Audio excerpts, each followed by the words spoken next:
Hello everyone, welcome to episode 81 of FPL BlackBox ahead of Gameweek 7.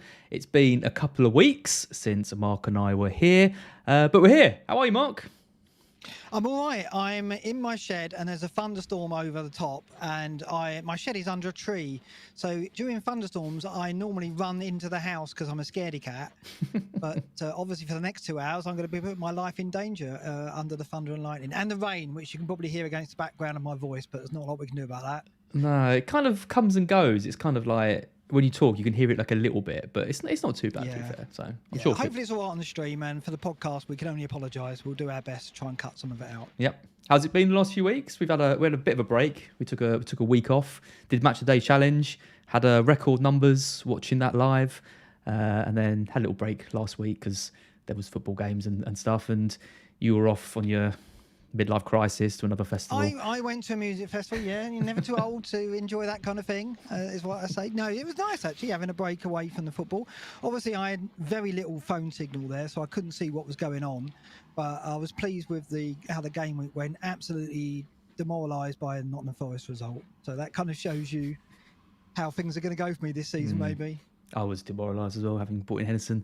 We'll talk about that in a sec. We've got loads to talk about today. We've finally got enough data to talk through sort of the first 6 game weeks. I've done some sort of analysis from the teams on last season as well. Talk about all the players, which players are performing well, which ones we should be considering for our team. And of course, we've got the big news today that Thomas Tuchel has been sacked from Chelsea, and it looks like Graham Potter is going to be the replacement, which is absolutely devastating. And we'll come on to that in just a sec. Just before we do that, let's have a word from our sponsor. And this one is... Here we go. This one is the big one. Bear with us, folks. Stay with us for this. Stay with us.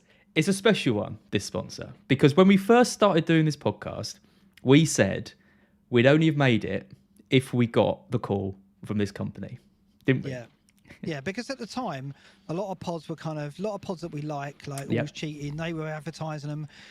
I think General did one as well, did an advert with them. So a lot of the big pods were picking them up, and we were like, oh, when we get them, we know we've made it as well. And here it is. And here it is. We got the call. It's, of course, Manscaped, who have got in touch with us. Ball shavers. Yeah, over to you, Az. You've written this script, so I'll leave it to you. Well, I wrote a script, and then I thought, my dad listens to this. I can't read that. So I wrote another script, which was a bit more PC. Right. And then I just thought, we'll just win it. What I like, though, is if you told me, 7 years ago, that I would be doing a ball shaver advert with the godfather of FPL, I would have thought you were crazy, but here we are. Focus saying my volume is too low as well, and I want to be heard for this bit. So turn me up, please. Hang on, I'll turn you up. Yeah, let me turn you up. Hold on. Let me put you up to +3. That'll be the rain. That'll be the rain, basically, won't it? There you go. You're up. Right. Yep. So Manscaped. So we're gonna have people in the chat who are horrified by the fact that you and I are doing a Manscaped advert. It probably puts all sort of images in people's heads.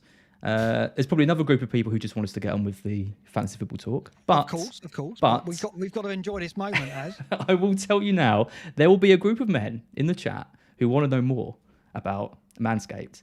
And I mean, do you know much about Manscaped, Mark? Do you do any manscaping?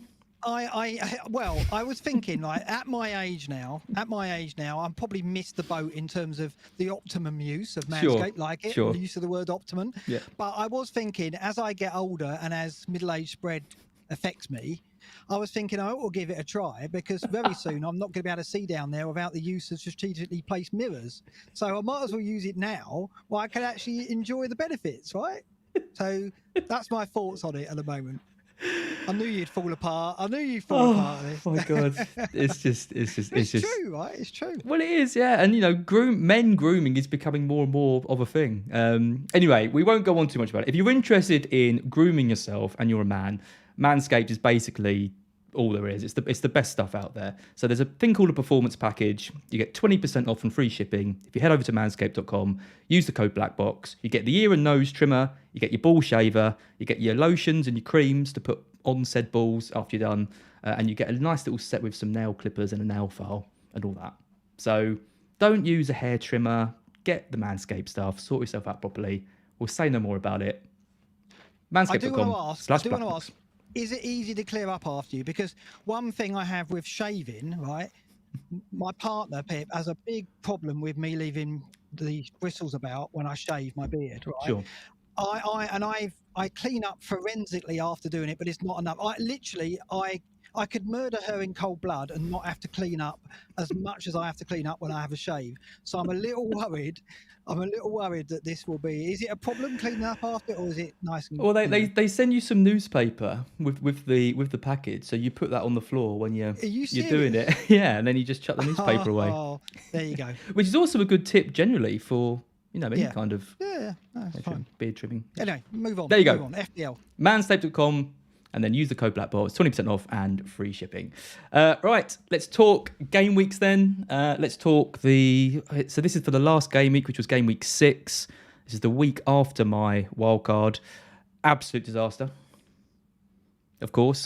I mean, I had to remind myself that you played the wild card. Yeah. Oh, thanks. That's really nice of you to say. Yeah. Well, it would have been worse if I hadn't again. So I'll rattle through my team. Henderson, your team, home match against the worst attack in the league, 2-0 up and cruising. Obviously, they then go and lose the game, and Henderson gets 1 point and gets no save points for the first time so far this season. I had Trent and Diaz both conceded. Estupinan, Potter decided he wasn't good enough to play anymore, so he didn't start. So that's 4 points from 5 points from all my defenders and goalkeeper. I then got nothing from my captain Salah, nothing from Foden, nothing from Martinelli, and 1 assist from Gross. Haaland got the goal, and then Jesus got nothing, and Mitrovic got a goal, and then got booked straight away. So 35 points. I mean, it was a bad week for a lot of people, wasn't it? There was just so few points around. Someone like Trossard came in quite heavily, but yeah, it was a painful week. Less said about it, the better. See, template owners suffered a bit, didn't they? When we look at the great and the good, you'll see. By the way, people are still saying I'm a little bit low, so I'm worried they missed my ball shaver jokes. But never mind. If you want to turn me up a little bit as well, that'd be good. I don't know how loud I need to be. Really, it must be the rain. It must be the rain kind of drowning me out. But it's easing off now. The rain. That's the good news. So I mean, everyone suffered. You're right. Everyone had a poor game week. So at least you weren't alone in that. And that comfort comes from having the same team as everybody else, though, has, doesn't it? Basically, you had Haaland, Jesus, and Salah. And when those three don't go big, I mean, to be fair, Salah and Haaland still returned, but you got very little elsewhere. And your captain didn't come in, and you chose to captain Salah. So, yeah, you suffered, but it's just, it was a common theme for the game week. But I think what's cool for you is that it came after the wild card. But I've had it before, and a wild card's not for 1 week. And, at the moment, when I've got a rank like mine, I've got to be seen to encourage you rather than take the mickey, I'm afraid. So I'm going to encourage you and say, chin up, it'll be fine, basically. Well, the wild card was... Sorry, people might have a little weird noise. That's because I'm sort of trying to adjust the volume. The wild card had to be played because I got Haaland in, who got the hat-trick. So the wild card was a success because it's already netted me about 30, 40 points off the back of that. It was just a difficult week. It wasn't a difficult week for both of us, though, because someone had a certain Ivan Toney on their side. 17 points. That was the difference, wasn't it? Yeah, I mean, I guess he was going to come in eventually. I'd held on to him. I got him in. I've had him for 3 game weeks. He did okay. He's been ticking over this season, hasn't he? He's been doing what he did for the tail end of last season. So he's been strong. I think he's second in the point rankings behind Haaland. So he's having a great start to the season. But a hat trick, and what a hat trick as well! What a combination of strikes! It was. That is a player with confidence, right? And that is why I'm thinking. He's a difficult player to lose because the idea was he was going to go this week for Haaland, and we'll look at my team later. But with Mitrovic, Jesus, and Toney, I've got no easy sell, have I, there for Haaland? So it's a blessing and a curse, really, Toney's hat-trick. Obviously wasn't expected, but I absolutely will take it. So it's Raya in goal for 2, James with 1, Trent with 1, which is now becoming quite familiar. Nico Williams with the 4 points with the assist for the Forest penalty. Gibbs White, who was my signing, got me the assist from the corner. De Bruyne, the captain, with 14, so returned 7. Salah 3, Martinelli 2. Mitrovic always scores with 5, Jesus 1, and then Tony the 17. So yeah, 55. Got a green arrow. Went up about 800k.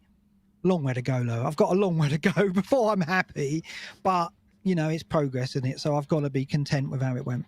Yeah, I mean, I think 55 this week, because a lot of people bite your hand off for that. The average score was definitely in the 30s, which, again, you're right, it does show that the template is so strong, but it shows that, one pick like Tony, or if someone had a Trossard, for example, like I mentioned, you just need one player to come in and you can start making these small gains up that we both need to do. So, yeah. It's a couple of players.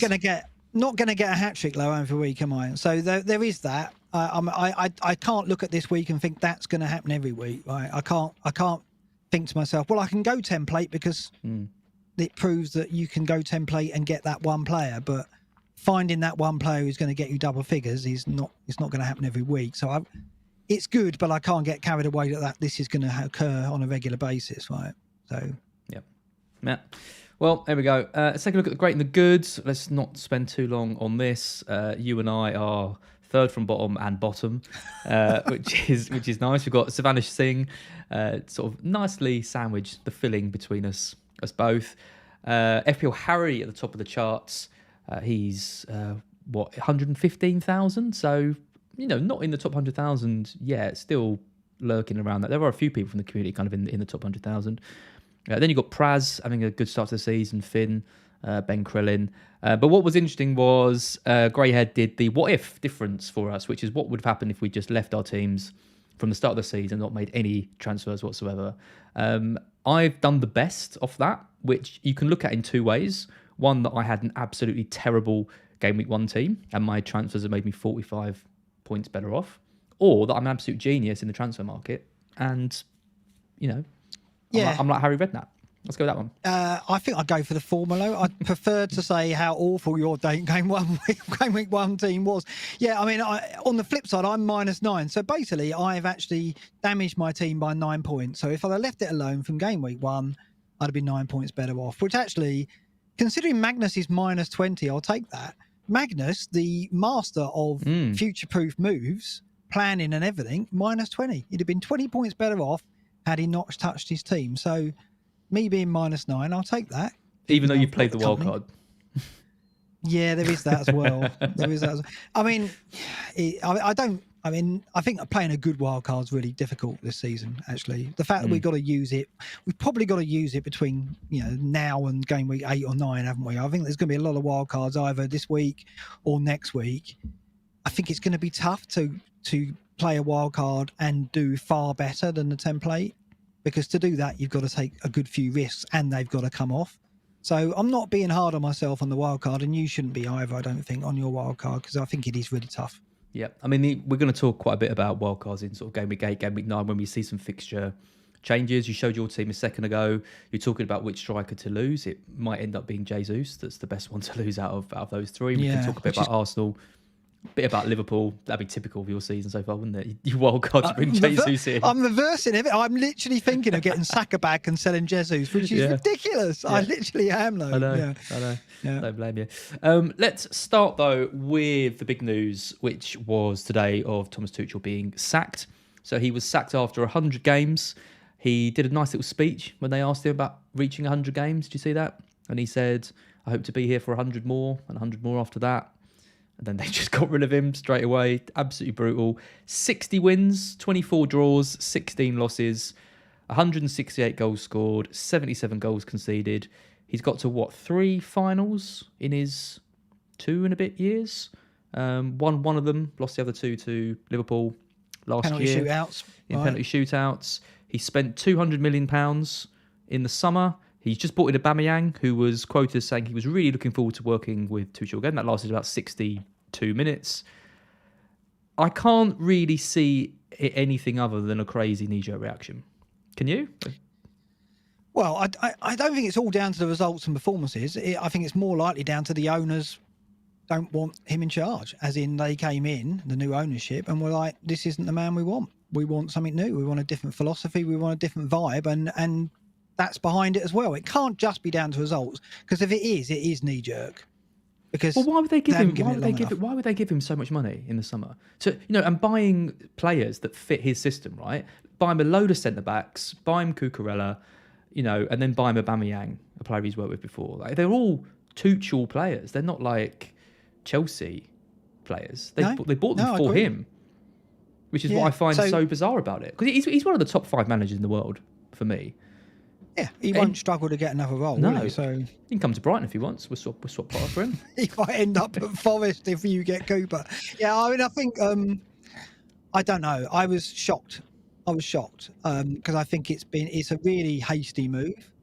I'm not his biggest fan, I've got to say. The whole Conte clash, for example, what would happen there? I mean, that showed where he's at mentally at the moment. Maybe there is an issue with him, and he's not happy, and maybe it's more mutual than we think.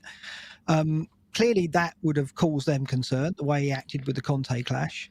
I think some of his comments that he's made post-match, certainly after last night's result, weren't exactly encouraging.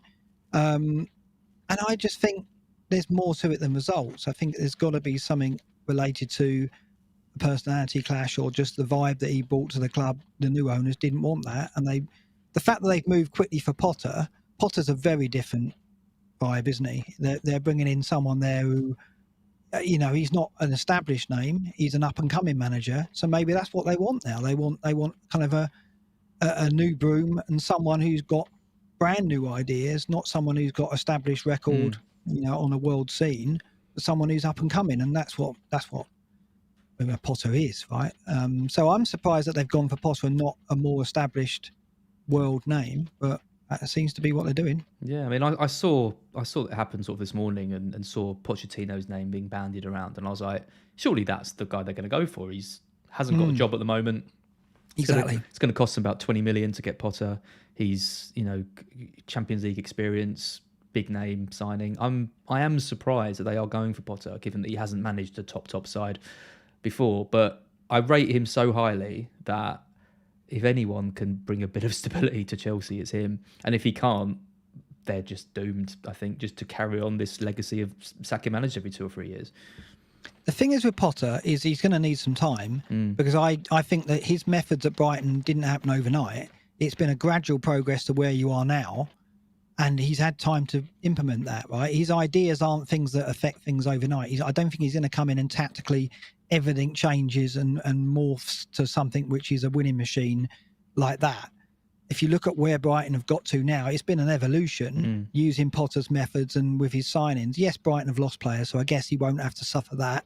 He will be able to build and build and build, whereas with Brighton, he's had to rebuild along the way. So maybe that'll help. But I do think tactically, the way he plays is quite complex.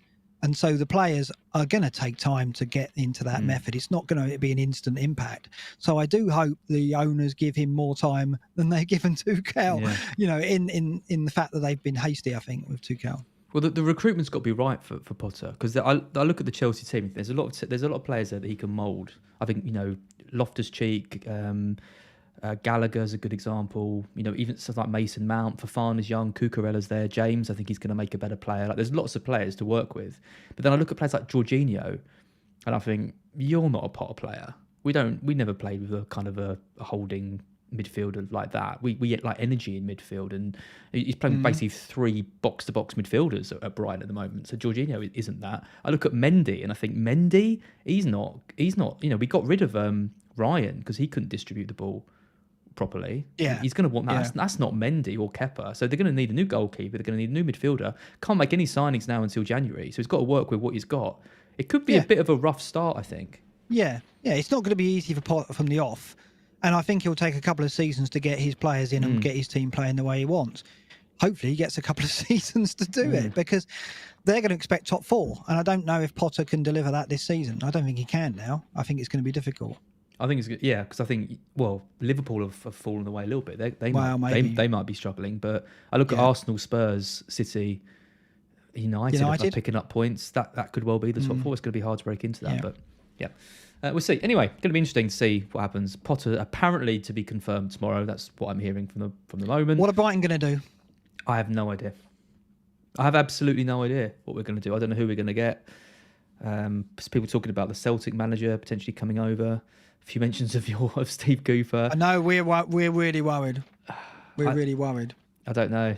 There's no one better than Potter for us. So it's just an absolute huge blow. It's such a, we're so good at the moment. Like, we could be right up there if we kept Potter for the season.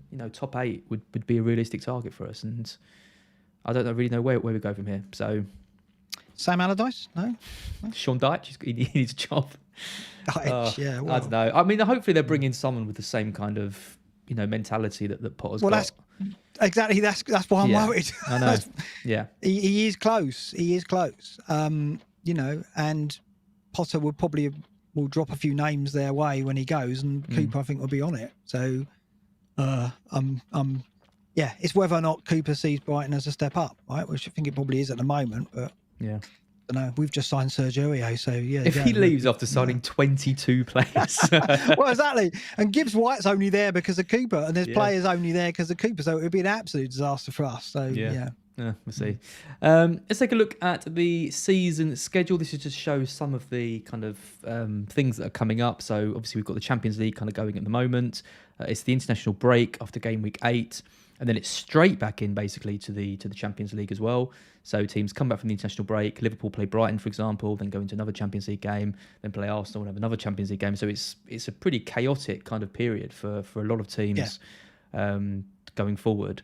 So yeah, I look at teams like Arsenal, I look at teams like Liverpool especially, and I think they've got Chelsea and then Brighton, then Arsenal, then Man City, and then in between they've got 2 Champions League games and an international break. If I was wildcarding over game week 8, I genuinely would consider no Liverpool. Thoughts on that? At the moment, because it's difficult to justify even Trent given that they're conceding goals. They're not scoring or not playing with obviously the 9-0 against Bournemouth is an outlier at the moment. You've got to say it was an incredible result, obviously a record result, what we didn't expect. But is that one you judge Liverpool by at the moment? Probably not, going by what we're seeing tonight while this is going on. I think there is a case for going without any Liverpool player. If you're going to pick one Liverpool player at the moment, it probably is Trent. Yep. Because, it's not like any of the defences that are enamoring themselves to us, right? They're all conceding silly goals at the moment, even City. And do you want to double on City defence when you can go KDB or Haaland with the other 2 slots? So that's why you probably would still find room for a Liverpool defender, and it would be Trent. But elsewhere, I think you can go without. There's options in attack that at the moment are playing with more confidence than Liverpool are. I'm not saying they're better players or better FPL assets, but if you're judging it on how the team is playing in terms of confidence, Liverpool they're amongst the strugglers, aren't they, in terms of what we're seeing? Yep, and we're going to talk to people asking about what we think on Salah. We've got a whole section on Salah coming up, so wait for that. It kind of doesn't paint the full picture. Actually, I had a look at it and. We'll talk about it in a bit. Just to mention as well, if you haven't heard already, the Game Week 8 match between Brighton and Crystal Palace has been officially postponed due to a train strike and worries around security and that kind of thing, which I find quite bizarre, but, well, there it is. So, people, it's annoying because Brighton have obviously got this game against Bournemouth, which looks really, really good, but obviously Potter's leaving and then it's a blank and then it's Liverpool and Tottenham after the international break. So we're going to start seeing a lot of people hopping off Brighton assets. What would you do if you were Sanchez and Gross then? Because they're the 2 big players, aren't they? And obviously McAllister has picked up transfers this week as well. So I guess you hold for this week, no problem. But then you've got to get rid, I think. I think Gross is okay if you've got him at 5.5 or anything less than 6. You can probably hold on to him. He might even be a bench option for you, because after the games in game week 9 and 10, it's then into Brentford and Forest, which look quite good. But then it's City and Chelsea. Like, I don't know, it's a really tough run for us after our good run. So, but yeah, Sanchez is a sell for sure. I mean, there's going to be a lot of people out there with Sanchez and Ward. And who's Ward got in game week 8? Oh, it's Spurs away. About the worst game. We're going to look at goalkeepers later, but Ward gets worse, doesn't he? Ward, I mean, I watched the game against Brighton and he was... I mean, it's not often you single out the goalkeeper for criticism, because often in a 5, when a team concedes 5, it's bad defending and it's not really the goalkeeper that's let them down, but it was. Yeah. He wasn't good at all. He made 6 saves, didn't he? He did get a couple of save points, but... But they're getting at each other. Leicester are in real trouble. Yeah. Leicester in real trouble. Would you ever have thought after that game that Tuchel would be sat before Rodgers? No, No, no. me neither. Well, I guess Rodgers has got a lot more stock, I would say, and he's not. They're not owned by owners who are volatile, and new owners, you get that, right? Whereas Leicester aren't that. Yeah. So I guess with the owners that he's got, Rodgers has got more stock in the bank, so it makes sense that he's still there. But how long has he got? Don't know. It's bad. It's really bad. Yep. Let's take a look just how bad when we look at some team data. So we'll start with team data attack. I've had a look at the first 6 matches of this season, and then I've compared that to last year, the kind of total of last year, to see which teams are on the up and which are kind of on the down. So let's kind of start at the top. City this season, best team for attack, an expected goal per 90 of 2.19, which is actually down from last year, which was 2.49, which just shows how ridiculous they were last year. You would have thought, though, with Haaland, that would go up, wouldn't you? I was quite surprised it had dropped. Yeah, I mean, I can't really put my finger on what that would be. You'd think that they'd be scoring or generating chances with a higher XG, wouldn't you? Yeah, that's a tricky one. Perhaps it's just generally they had more shots by this time last season. He is incredibly efficient in that he's converting shots. So, they're not needing as many shots to win games anymore, maybe. So, obviously, they're going to have higher XG the more shots they have in a game. So, perhaps that's it. But, yeah, we're not questioning the City attack, though, are we? So No, definitely not. Some of the other big sort of improvements. Leeds are big, 1.28 up to 1.62 this season. They're in 4th as well. Over this season. So again, at the start of the season, we were saying Jesse Marsch is going to make them more functional, harder to break down, but that might come at a cost of the attack. Well, no, they're shipping 5 goals to Brentford that seem to be scoring in kind of every game. So it's a lot like the old Bielsa days. Yeah, they're reverting to Bielsa, aren't they? Which is actually great. I'd love that. More. I know. More of that, yeah, please. we don't want boring leads. No. We want fun to watch leads. Newcastle on the up as well, up from 1.11 to 1.52. Obviously, Isak's come in now as well. Trippier's back. They're just a good side, aren't they? Again, a team that I enjoy but watching. they improved massively under Howe, didn't they? So the number you've got there includes the non-Howe time, right? So it's going to be a bigger jump. I think from when Howe came in, they have improved in every area, but I think the jump would have been smaller. So it's just continual progression under Eddie Howe, right? Yep.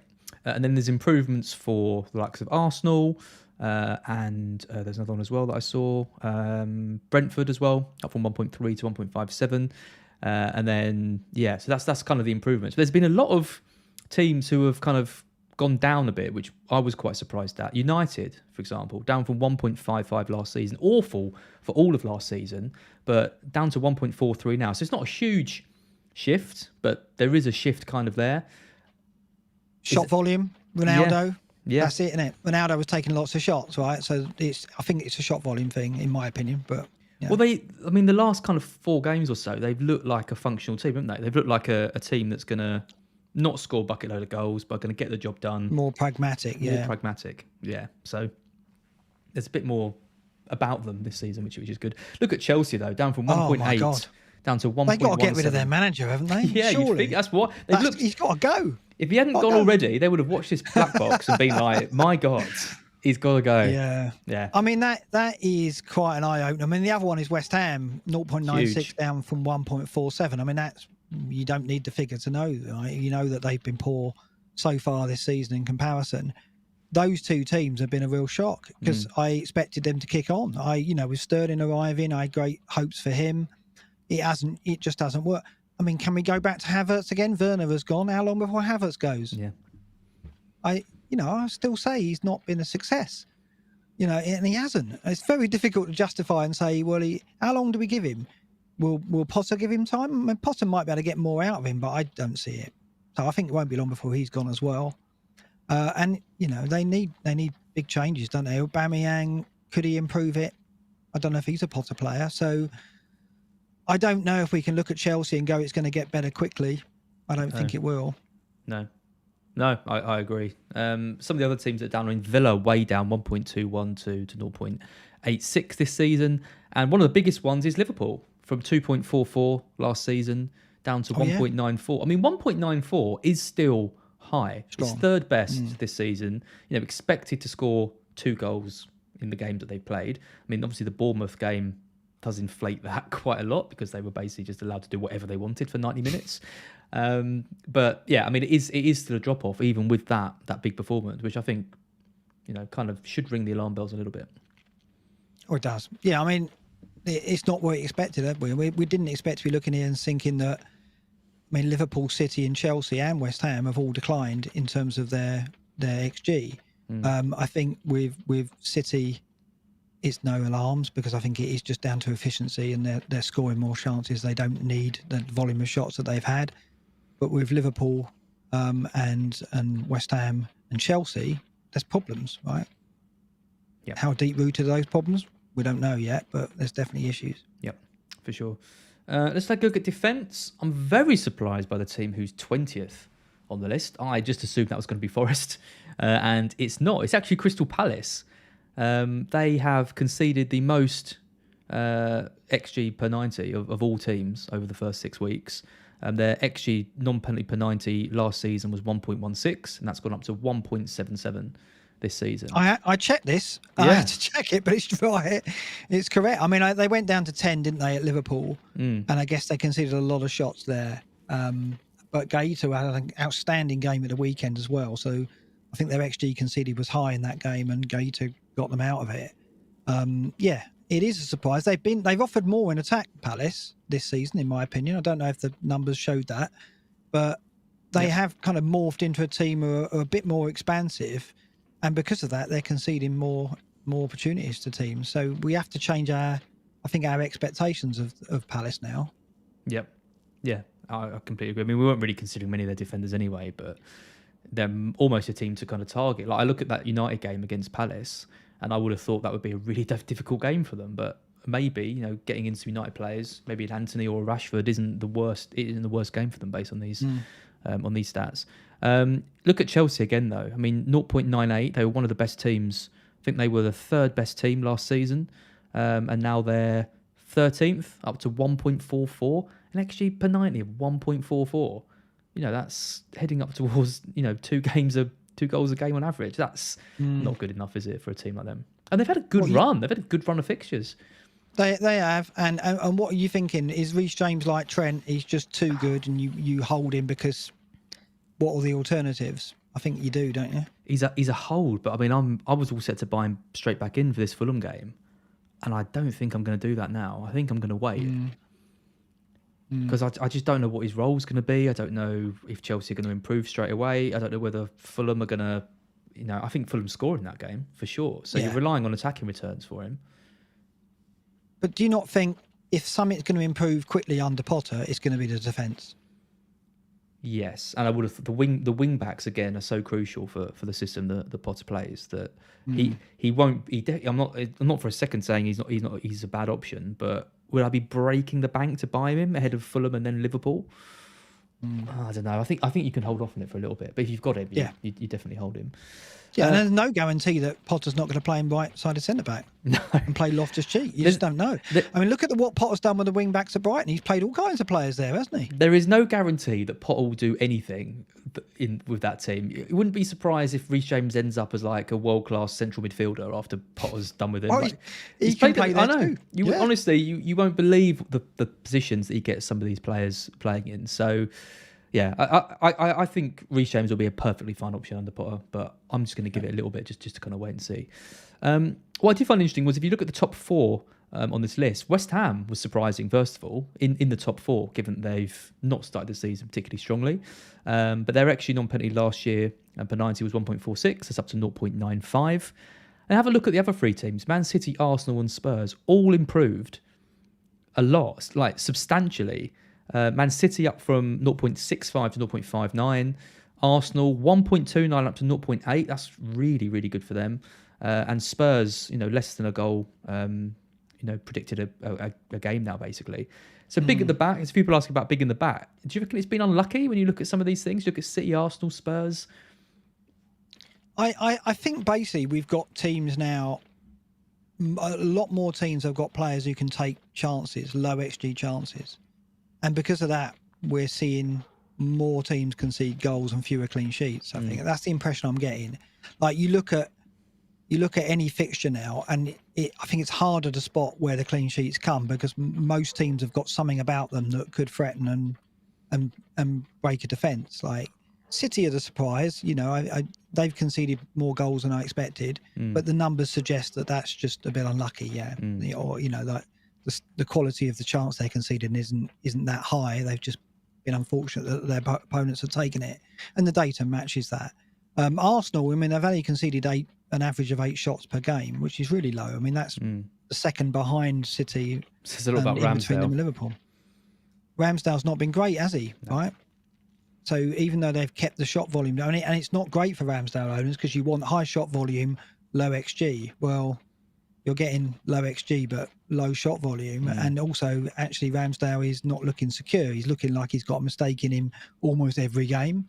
So yeah, I think I'd much rather have an Arsenal defender than Ramsdale at the moment for the goal threat because they are winning set pieces and they're going to be a threat and always have been the last couple of seasons from set pieces. So yeah, I'm surprised at how many silly goals are being conceded, but I look at teams now and think a lot of teams carry a goal threat now.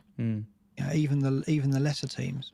I mean, interestingly, look at this chart. You look at the number of teams though that have improved defensively. I know it's only been 6 games, but we're talking Man City, Arsenal, Spurs, West Ham, Brighton, Wolves, Southampton, Newcastle, United, Leeds, and even Leicester. It's just how bad Leicester were last season for conceding chances. But that's a lot of teams that have improved. You talk about all the kind of attacking options, but defences generally this season have been better, conceding less good chances. Is that just teams who haven't played Man City, though? Probably. Yeah, probably. You play Man City and suddenly your average XG They're is so far above everyone else, aren't they? Yeah, it's ridiculous. No one's going to get. No one's going to get close. So I think we need more data, but there's some interesting patterns there that are worth keeping an eye on. That you don't draw conclusions from any of this because 6 game weeks is still not enough. But you start getting signals from it, don't you? That's what we're saying. You do, and you look at teams like Brighton who improved offensively and defensively. Look at United offensively and defensively. Leeds as well, offensively and defensively. This is where you start to see teams that we think are going to continue to kind of grow as the kind of season goes. And then you look at someone like Chelsea and you think there's no real reason to invest in them at the moment unless things turn around quite dramatically. Let's take a look at positions then. Let's take a look at keepers. Danny Ward. Danny Ward. My favourite tweet of the season was from Slippers, who said, can a 4 million goalkeeper be overpriced? And I think he is. He has been absolutely atrocious. 16 saves, just got the 2 save points in the last game, but no other save points for him. 1 point in all the other matches. Points per 90 of 1.33.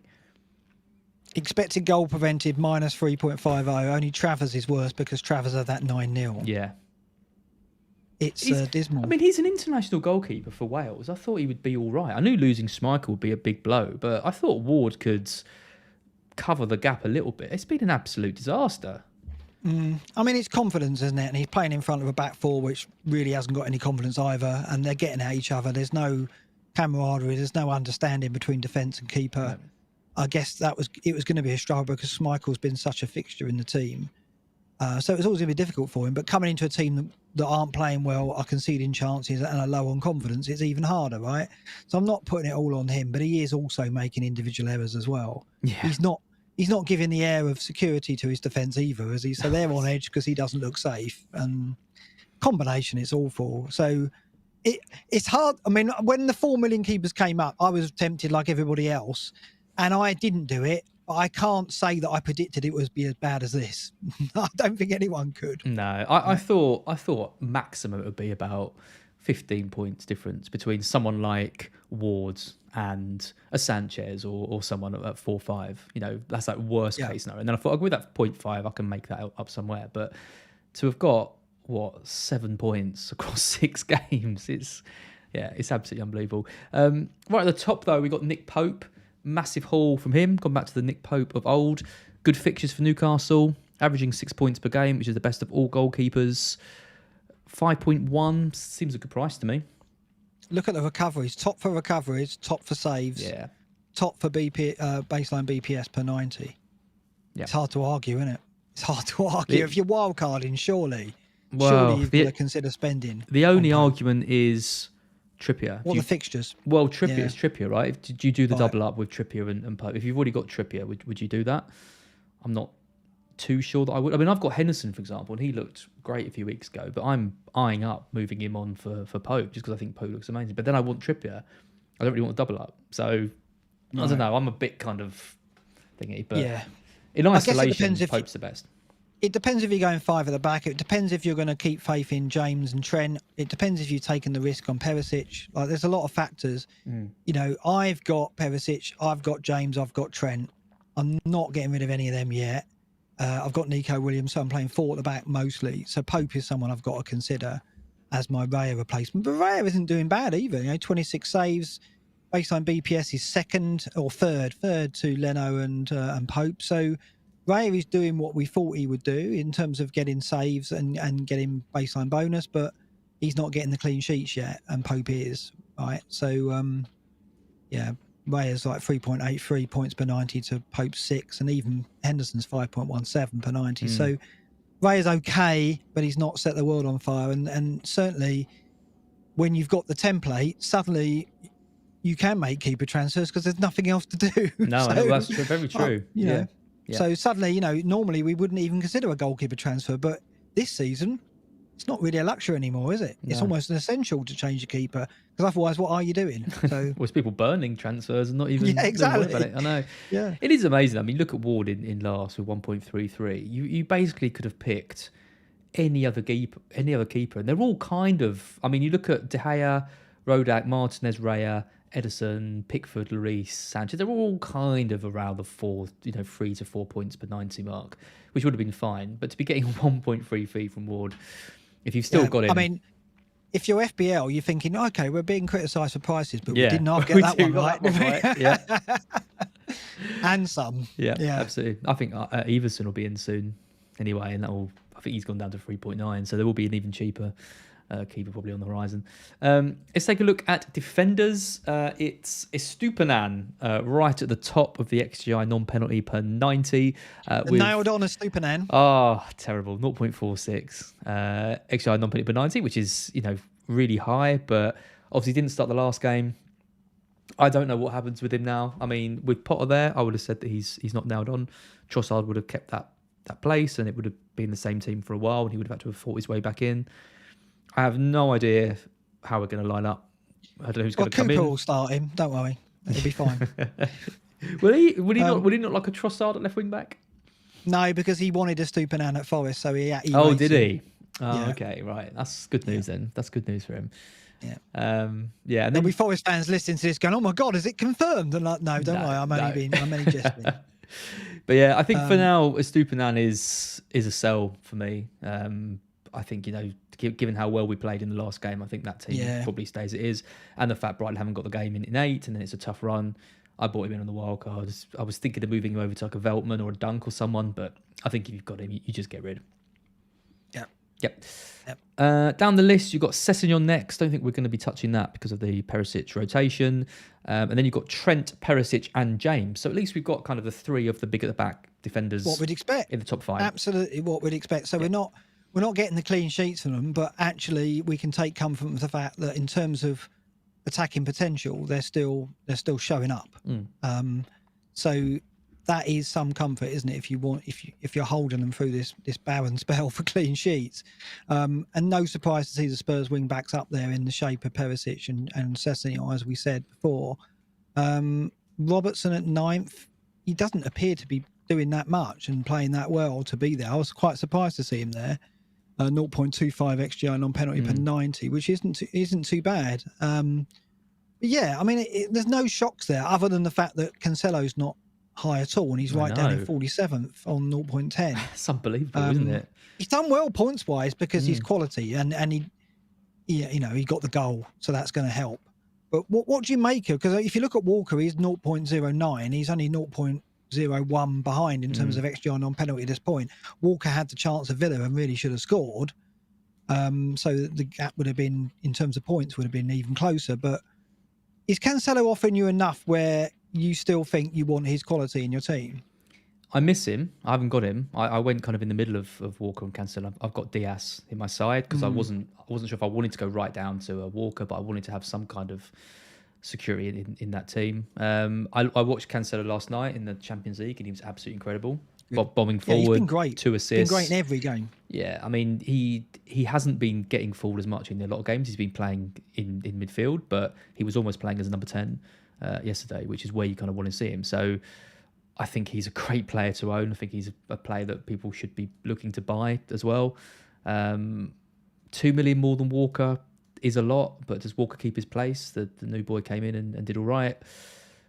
I don't know. I don't really know what to do with the Man City defenders. I'm kind of relatively happy with Diaz, I think. But if I had the extra million, I'd obviously definitely go up to Cancelo. Yeah, I think the security of start he offers you as well, right? And so you're paying for the attacking potential, which isn't as strong as last season by the looks of it, but he does get you the security of start. So, you know, I'm okay with Walker. He's injured at the moment, but you know he's probably going to be a sell at some point, and I will have to look to a different City player, and it might be that I go all the way up to Cancelo. But I think I need to see a little bit more from him. I think at the moment what's difficult is you never know what you're going to get with Cancelo in a game. Like his role and position in a match is not consistent. I've watched some games where he has got forward a lot and he has had shots, and other games where he's just involved in the midst of a midfield and he's not really playing a part in the final third. So last season he was consistent. Every game you knew he was going to be a factor out wide. He was going to be a factor crossing the ball and providing chances, and he was having a lot of shots. This season it's really inconsistent match to match. So yeah, it's trickier. Yeah, it is. I mean, he had the most shots per 90 of all defenders last season. He's not even in the top 10 this season, just over 1 shot a match on average. You look at Trent, 1.5, Sessegnon with 3, he's had the most. Even Fabian Schär, for example, has had more than him. So, yeah, we want to see a bit more from him, but, he is in the top 10 for points per 90 out of defenders, and that's what you're going to get. You are just he's so good that he doesn't need many opportunities to score. One thing I did notice, though, was the XG per 90 of some of these players, of Perisic, of James, of Trent. At a 0.3 mark, it's pretty low. I don't know. I'd be hoping more that was in the kind of 0.5 area, and if it was, then I think that kind of makes up for the lack of clean sheets that we're seeing from some of these players. But at 0.3, you're looking at Trent, for example, at 7.5. Well, Zaha's got a better XG per 90 than that, as we're going to see from the midfielders. So suddenly it's not just a case of, we've got to get Trent in because he's kept these big calls. Well, no, because his underlying stats aren't as good as some of the midfielders, and he's not getting the clean sheets. Yeah, it obviously, it still sets the pecking order if you're spending in defence. But the level of threat we're seeing and the level of likelihood of clean sheets we're seeing means that it's no longer justified to spend that money in defence, is it? It's not. Right. So, and given that we're all moving to 3 up front, you've kind of got to, as we're going to look later. And it's always been traditionally good to have at least 4 in midfield. So 3-4-3 looks more optimum now at the moment. If not going 5 in midfield because of the value that you often find there. It's reversing, isn't it? We're suddenly looking at a situation where we want 3 up top, and we're having to really struggle to justify spending big at the back, which is a big shift over the course of 6 weeks. Massive, absolutely huge. I mean, we were talking pre-season. We were saying the forward line's dead, and it's never going to come back, and it's all going to be defence. And this is the kind of thing that we need, right? Because this is the kind of shake-up that I think is interesting. I'm still seeing quite a few people with 5 at the back, and I'm thinking you need to start transitioning away from that, I think, because you can see from a table like this, the points just don't look like they're going to be there. I mean, there's still good options, don't get me wrong. James, Trent, they should still tick along nicely, but I think there's other options that we're going to talk about. One player that I want to mention, who I might be bringing into my team this week, is Diogo Dalot, down in 24th, 0.17. Really? Yeah, I mean, United we've talked about them being a bit more functional. Maguire's out. This Varane and Martinez partnership looks quite solid. Casemiro's in. And Dalot looks pretty good going forward. And he's only 4.5. Thoughts? Yeah, I think my only concern is set plays, and Martinez and some teams will target and have some success still. I mean, I don't want to go on about the 5'9" thing, but yeah, I mean, his last couple of games he's played against teams which perhaps wouldn't have exposed that as mercifully as some others. So I think the problem with me is I just want to, they're going to Palace next, right? Palace are going to go after that. They're going to go after the aerial threat against Martinez, I would have thought, right? Whereas Arsenal perhaps are not a team that would do that. Obviously, at set plays, they're going to go to it, but Palace will be all over it, I would have thought. They're going to put Mateta up there. And yeah, I suppose. I was going to say, if they've got the players to really kind of target that. I guess they've got Mateta that... Well, I just think tactically they'll tell Mateta to sit on Martinez, won't they? So I think that's the thing. With Martinez a factor, I want to see them play some teams that will go after that. And if they are robust against that, then yes. So at the moment, I'm reserving judgment. I still think they'll concede goals myself. De Gea as well. Don't know. I'm not totally convinced yet. Yeah, I mean, I got a Stupinant in at 4-5. I'm looking at Dalot and thinking, I think United are on a good run at the moment, look quite solid.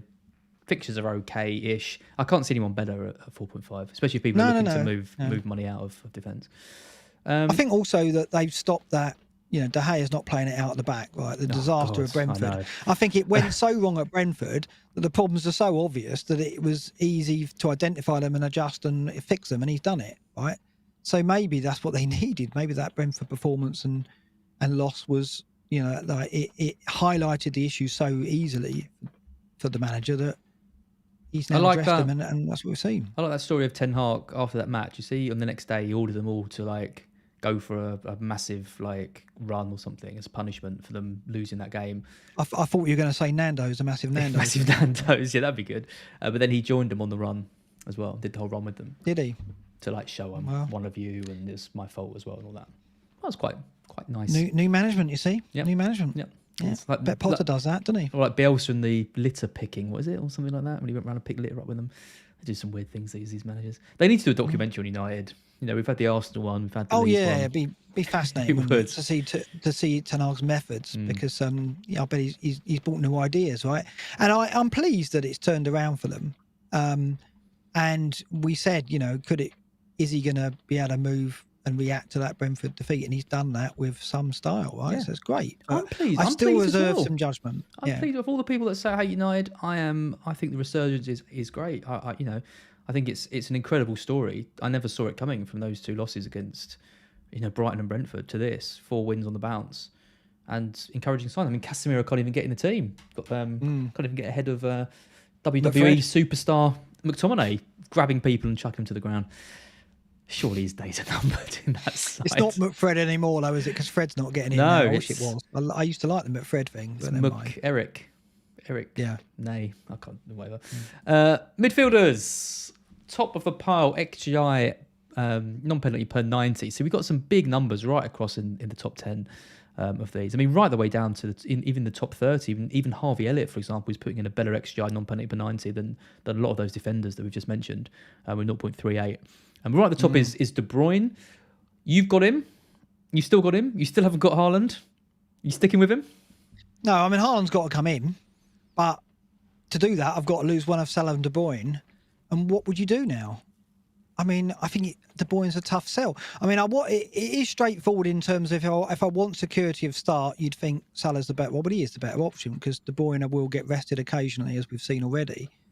But in terms of form and in terms of confidence, I mean, form's not a thing. Let's forget I said form. In terms of confidence and level of performance that we've seen, I don't think you can argue that De Bruyne's the better option at the moment than Salah. If you're going on what the models say and historical data and the fact that, Salah can at any moment convert 2 or 3 chances and change all these numbers overnight, then yes, I understand that Salah's still a great asset.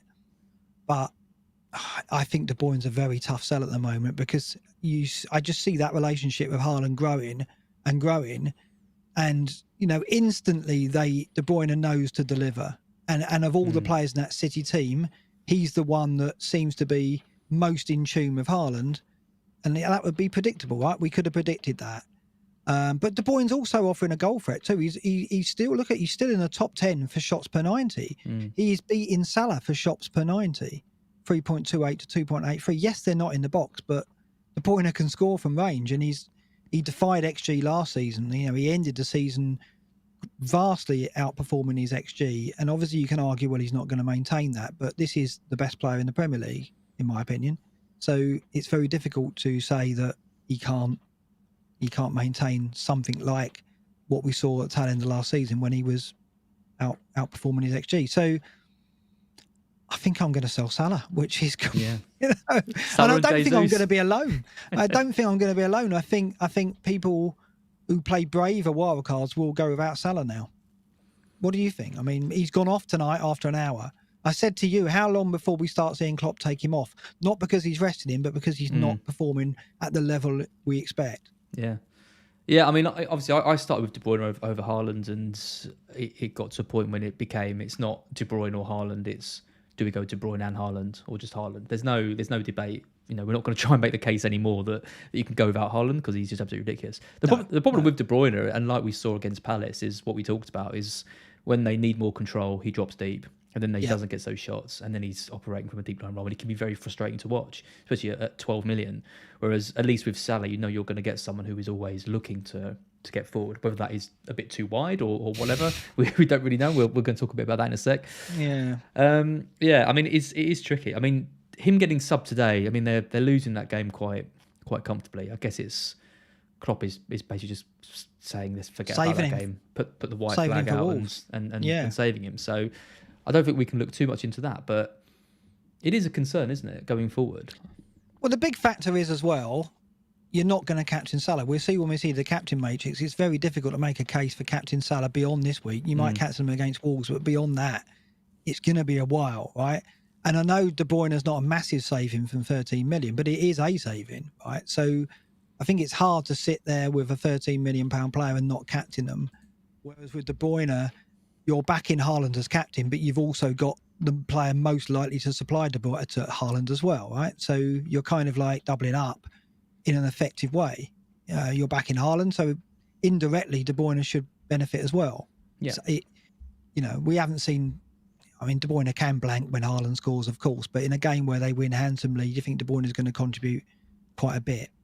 And the fixtures, I mean, Liverpool's fixtures are among the worst, right? Liverpool will play Wolves. Yeah, Chelsea away, Brighton at home, which is a difficult game now. Arsenal away, difficult game. They're playing, well, look at all those defences, even Wolves and West Ham. West Ham have muchly improved. Yeah. So you look at those 6 defences, and none of those are going to be easy to crack, even for a Liverpool team playing well and with confidence. We aren't talking about a Liverpool team playing well and with confidence here. So how many goals will they score over those 6 games?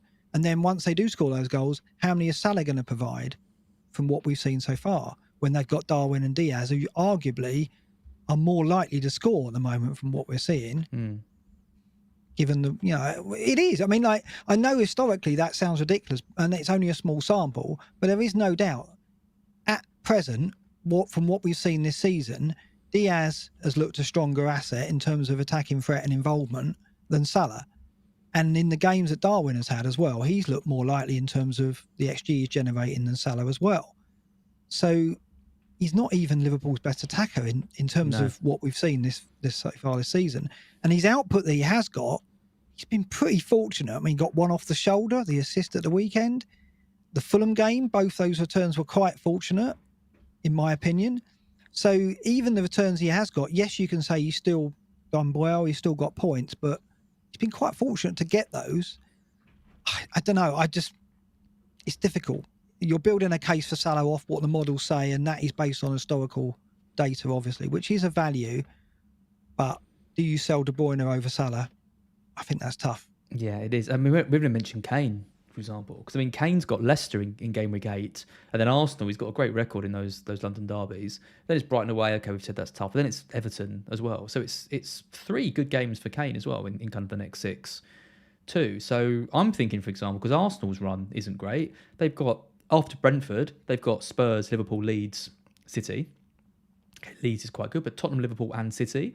That's quite a tough 3 on paper. Do we really want to be going into that with double Arsenal attack? I think Martinelli might be enough, And that means and that means selling Jesus.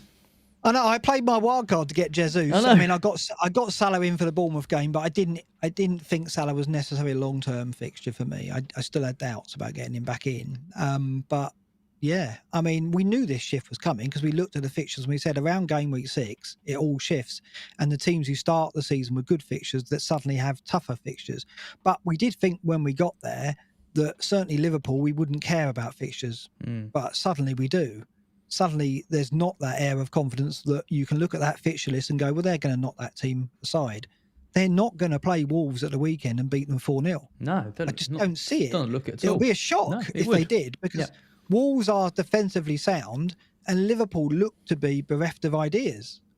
That's not harsh, is it? They are.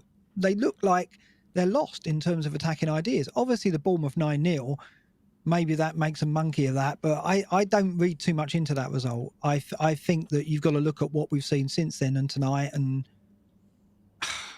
I don't think they're going to beat Wolves by a bit. I think they might get a result against Wolves, but then Chelsea, Brighton, Arsenal, City, West Ham is a tough run. I think I'm going to get rid of him. I think I'm going to get rid of him ahead of that run from 8, because I look at Kane against Leicester at home. I could captain him over Haaland that week. I know it's Haaland and he's been ridiculous, but he's playing Wolves. I think Spurs, if Rodgers is still at Leicester and they go away to Spurs, Kane could go absolutely berserk in that game. He could, but I'd still be backing Haaland. Would you? You'd still go for Haaland? Yeah. I think it's really tough to not back Haaland now in any game, unless you're certain he's not going to start. But that's tough to predict as well, because we didn't see him miss a game. And he started those 4 games. Yeah. So now we're going to look at it and think, is he going to miss a game? Is he just going to get subbed on 60 minutes the game before, and then that'll be enough rest? Don't know yet. We haven't got the answer, have we? No. Let's talk a little bit more about Salah in a bit more detail then. So this is sort of his past season comparison. So you can see last year he had his best season in 5 years across most of the metrics. Most goals, 23. Most assists, 14. Most touches in the box per 90. Shots in the box, big chances, open play crosses, baseline bonus, and an XGI non-penalty per 90 of 0.86, which is absolutely crazy. He's being bettered by a certain Norwegian this season, but 0.86 is absolutely kind of ridiculous. You look at this season though, 22-23, and just everything's down. I mean, XGI non-penalty per 90 of 0.68. I mean, that's still high. That's higher than it was in 2021, for example. But it's his kind of second worst in the last 5 years across his first 5 games. But everything's down. I mean, less shots in the box, less big chances being made for him anyway. The only thing that's up is, and by quite a substantial margin, massively, chances created per 90. Yeah. He's creating 4 chances per 90, which is double what it was last year. Is that just by accident, or is it by design? Is it a tactical tweak, as in we've got Darwin, create more, attract defenders and lay it off? Because that's what we've seen. We've seen him attract defenders and lay it off to Trent or cost for Darwin. Shot volume is the concerning thing, because last season, looking at that season now, that looks an outlier, and he was outstanding in all areas. But his shots have gone down from 4.53 to 2.83. And Salah, yes, he's a good finisher, but I think he does rely on volume of shots to get the number of goals he was getting. He's not a Son or a Kane, I don't think, in terms of his level of finishing, or Haaland even, right? So shot volume is important to Salah. When you see that going down, it's a concern. So last season when he was struggling for FPL output, people were saying, well, his data's still good. And it was, right? So you could justify holding on to him even though he wasn't returning points. This season, it's not the same story. His data is down in every area. Not massively, apart from the shot volume. But shot volume's so crucial to him, I think. Yeah, it's tough, isn't it? I mean, his accuracy is down. He's hitting the target less, and his conversion is down as well. As a result of that, both of those are lower than they've ever been over the last 5 years. And it's just whether you think that is just circumstance, or you think there's more to it, as in it's a tactical tweak, or for some reason he's just not playing as well, and not performing at the same level. I don't know which to go with, but I still think it's tactical. I still think they tweaked something pre-season, and Salah's doing what he was instructed to do, as in play wide more often and lay the ball off more often. And obviously there's a loss of Mane, which has affected Salah in ways which didn't really anticipate. And we're going to see, we're seeing less crosses from the left, right? So less crosses being served to the left, diagonally to the right, for Salah to arrive. Far less, right? So the chance creation is all down the right-hand side. It's all with him and Trent. We don't want the chance creation that side, because that's the side Salah is at. We want the chance creation coming from the left to the right. This screen shows it. The chances created are all to the right-hand side. 47% of their chances are being created from the right compared to just 20% from the left. When you look at last season, it was still favouring the right, but only by 37% compared to 33%. So the balance is all over the right-hand side. You expect it a bit like that with Trent, but because Salah is now creating a high volume of chances, even more than last season, all the chances are going that way into Darwin and Diaz. And Elliot as well, because Elliot is there to help overload that side. Yeah. And they haven't got the balance in midfield because Thiago's not been playing. They've had to rely on Milner and Henderson. So it doesn't surprise me that you would normally think, though, chances going down the right would be a good thing if they're overloading that side. That's where Salah comes in. But when Salah drifts so far out wide, exactly, when he's not cutting inside like we've seen him do so often in previous seasons, it's got to indicate there's been a tactical tweak. It's got to, because he loves to cut inside and run at goal, but he's not doing it. Thing. And Klopp has been asked about it. Journalists have said what we're saying now and what we said a couple of weeks ago. They're saying it to him, so they're spotted it as well. And Klopp is kind of playing it down. And if it is a tactical tweak, it could go back overnight, and suddenly Salah is the player he was last season. So it's a big risk going without him, obviously. Right? I mean, the problems are is obviously it's not just Salah. It's, I would say, you can pick on so many players in that Liverpool side who've underperformed. I mean, Van Dijk has looked a shadow of himself. They haven't had Matip, who's really important for building attacks, and Gomez has not been that great.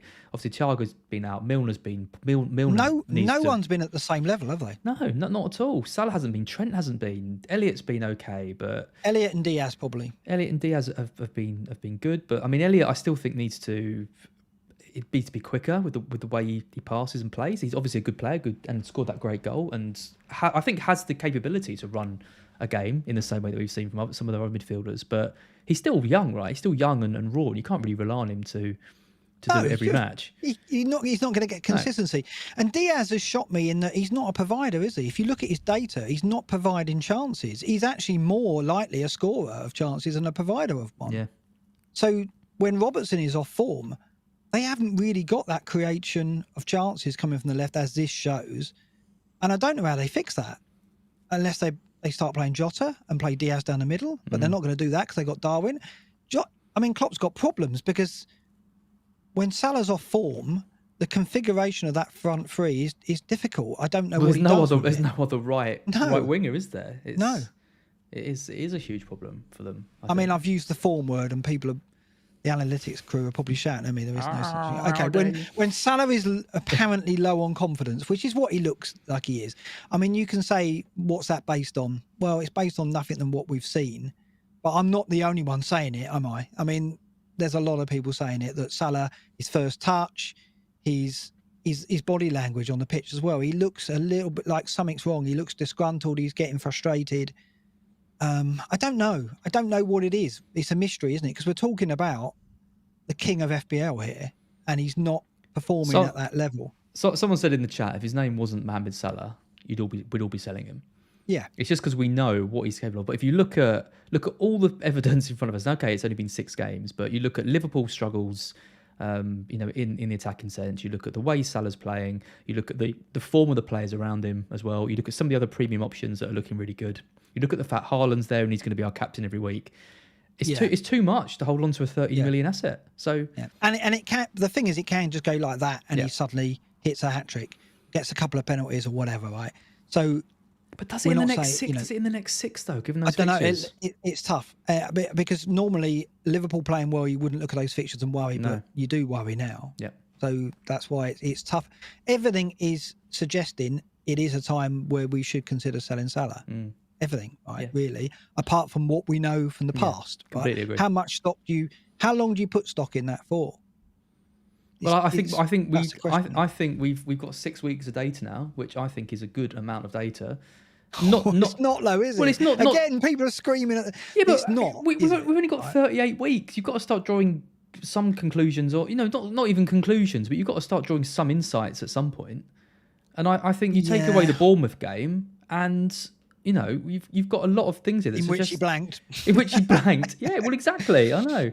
I don't know. I think you've got to it's our kind of advantage over the models is to be able to move a little bit quicker, and Yeah, the model I isn't get it. gonna flip on Liverpool. But like I said, if I was wildcarding Game Week 8, I probably wouldn't have any Liverpool in my side. I'm just playing devil's advocate because I think we have to. I think we have to add balance to this. I don't want to be accused of just being biased against Salah and going with this kind of evidence, right? Because it is flimsy in that it's a small sample, but we're talking about a £13 million asset which we're not going to captain with bad fixtures in a team that aren't playing well.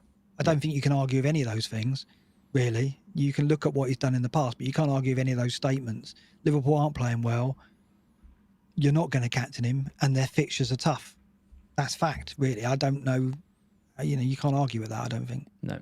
I mean, in terms of pure points, which I know the analytics people also hate to look at, but before AFCON, Salah was averaging 8.8 points a game. He comes back from AFCON, it drops to 6.2 points. But why would that be? And now this season, it's dropped to 5.5. 5.2, It doesn't make... There's no rhyme or reason behind it. Obviously, Salah's output has dropped because Liverpool aren't playing well. That's the reason for it, right? I thought he'd be good enough where he could rise out of that and not affect him. And arguably his points are still strong, but his performances aren't. He's not showing those sparks of brilliance that can win them games, is he? He's largely anonymous. Yeah. Which that is what's really concerning. He's never once. You'd never describe Salah as anonymous in any of the seasons he's been in the Premier League. Because he very rarely has a game in which he doesn't at least have a couple of great chances or do something magical, because that's the kind of player he is. But I mean, he hit the post at Everton. Had that gone in, would we be saying all this? I think we still would be. But then he has an assist off his shoulder, which is just blind luck, and that kept him in quite a lot of people's teams the week before. It's all very strange. Anyway, I think we both agree though that after the Wolves game, selling him is a very real possibility to do. If only you'd stuck with Kane over Salah and. I know. I mean, I arrived at these decisions 3 weeks ago, but now I've reverted off. It's disastrous in terms of that. But I did the right things at the wrong time, basically. That sounds about right. Yeah.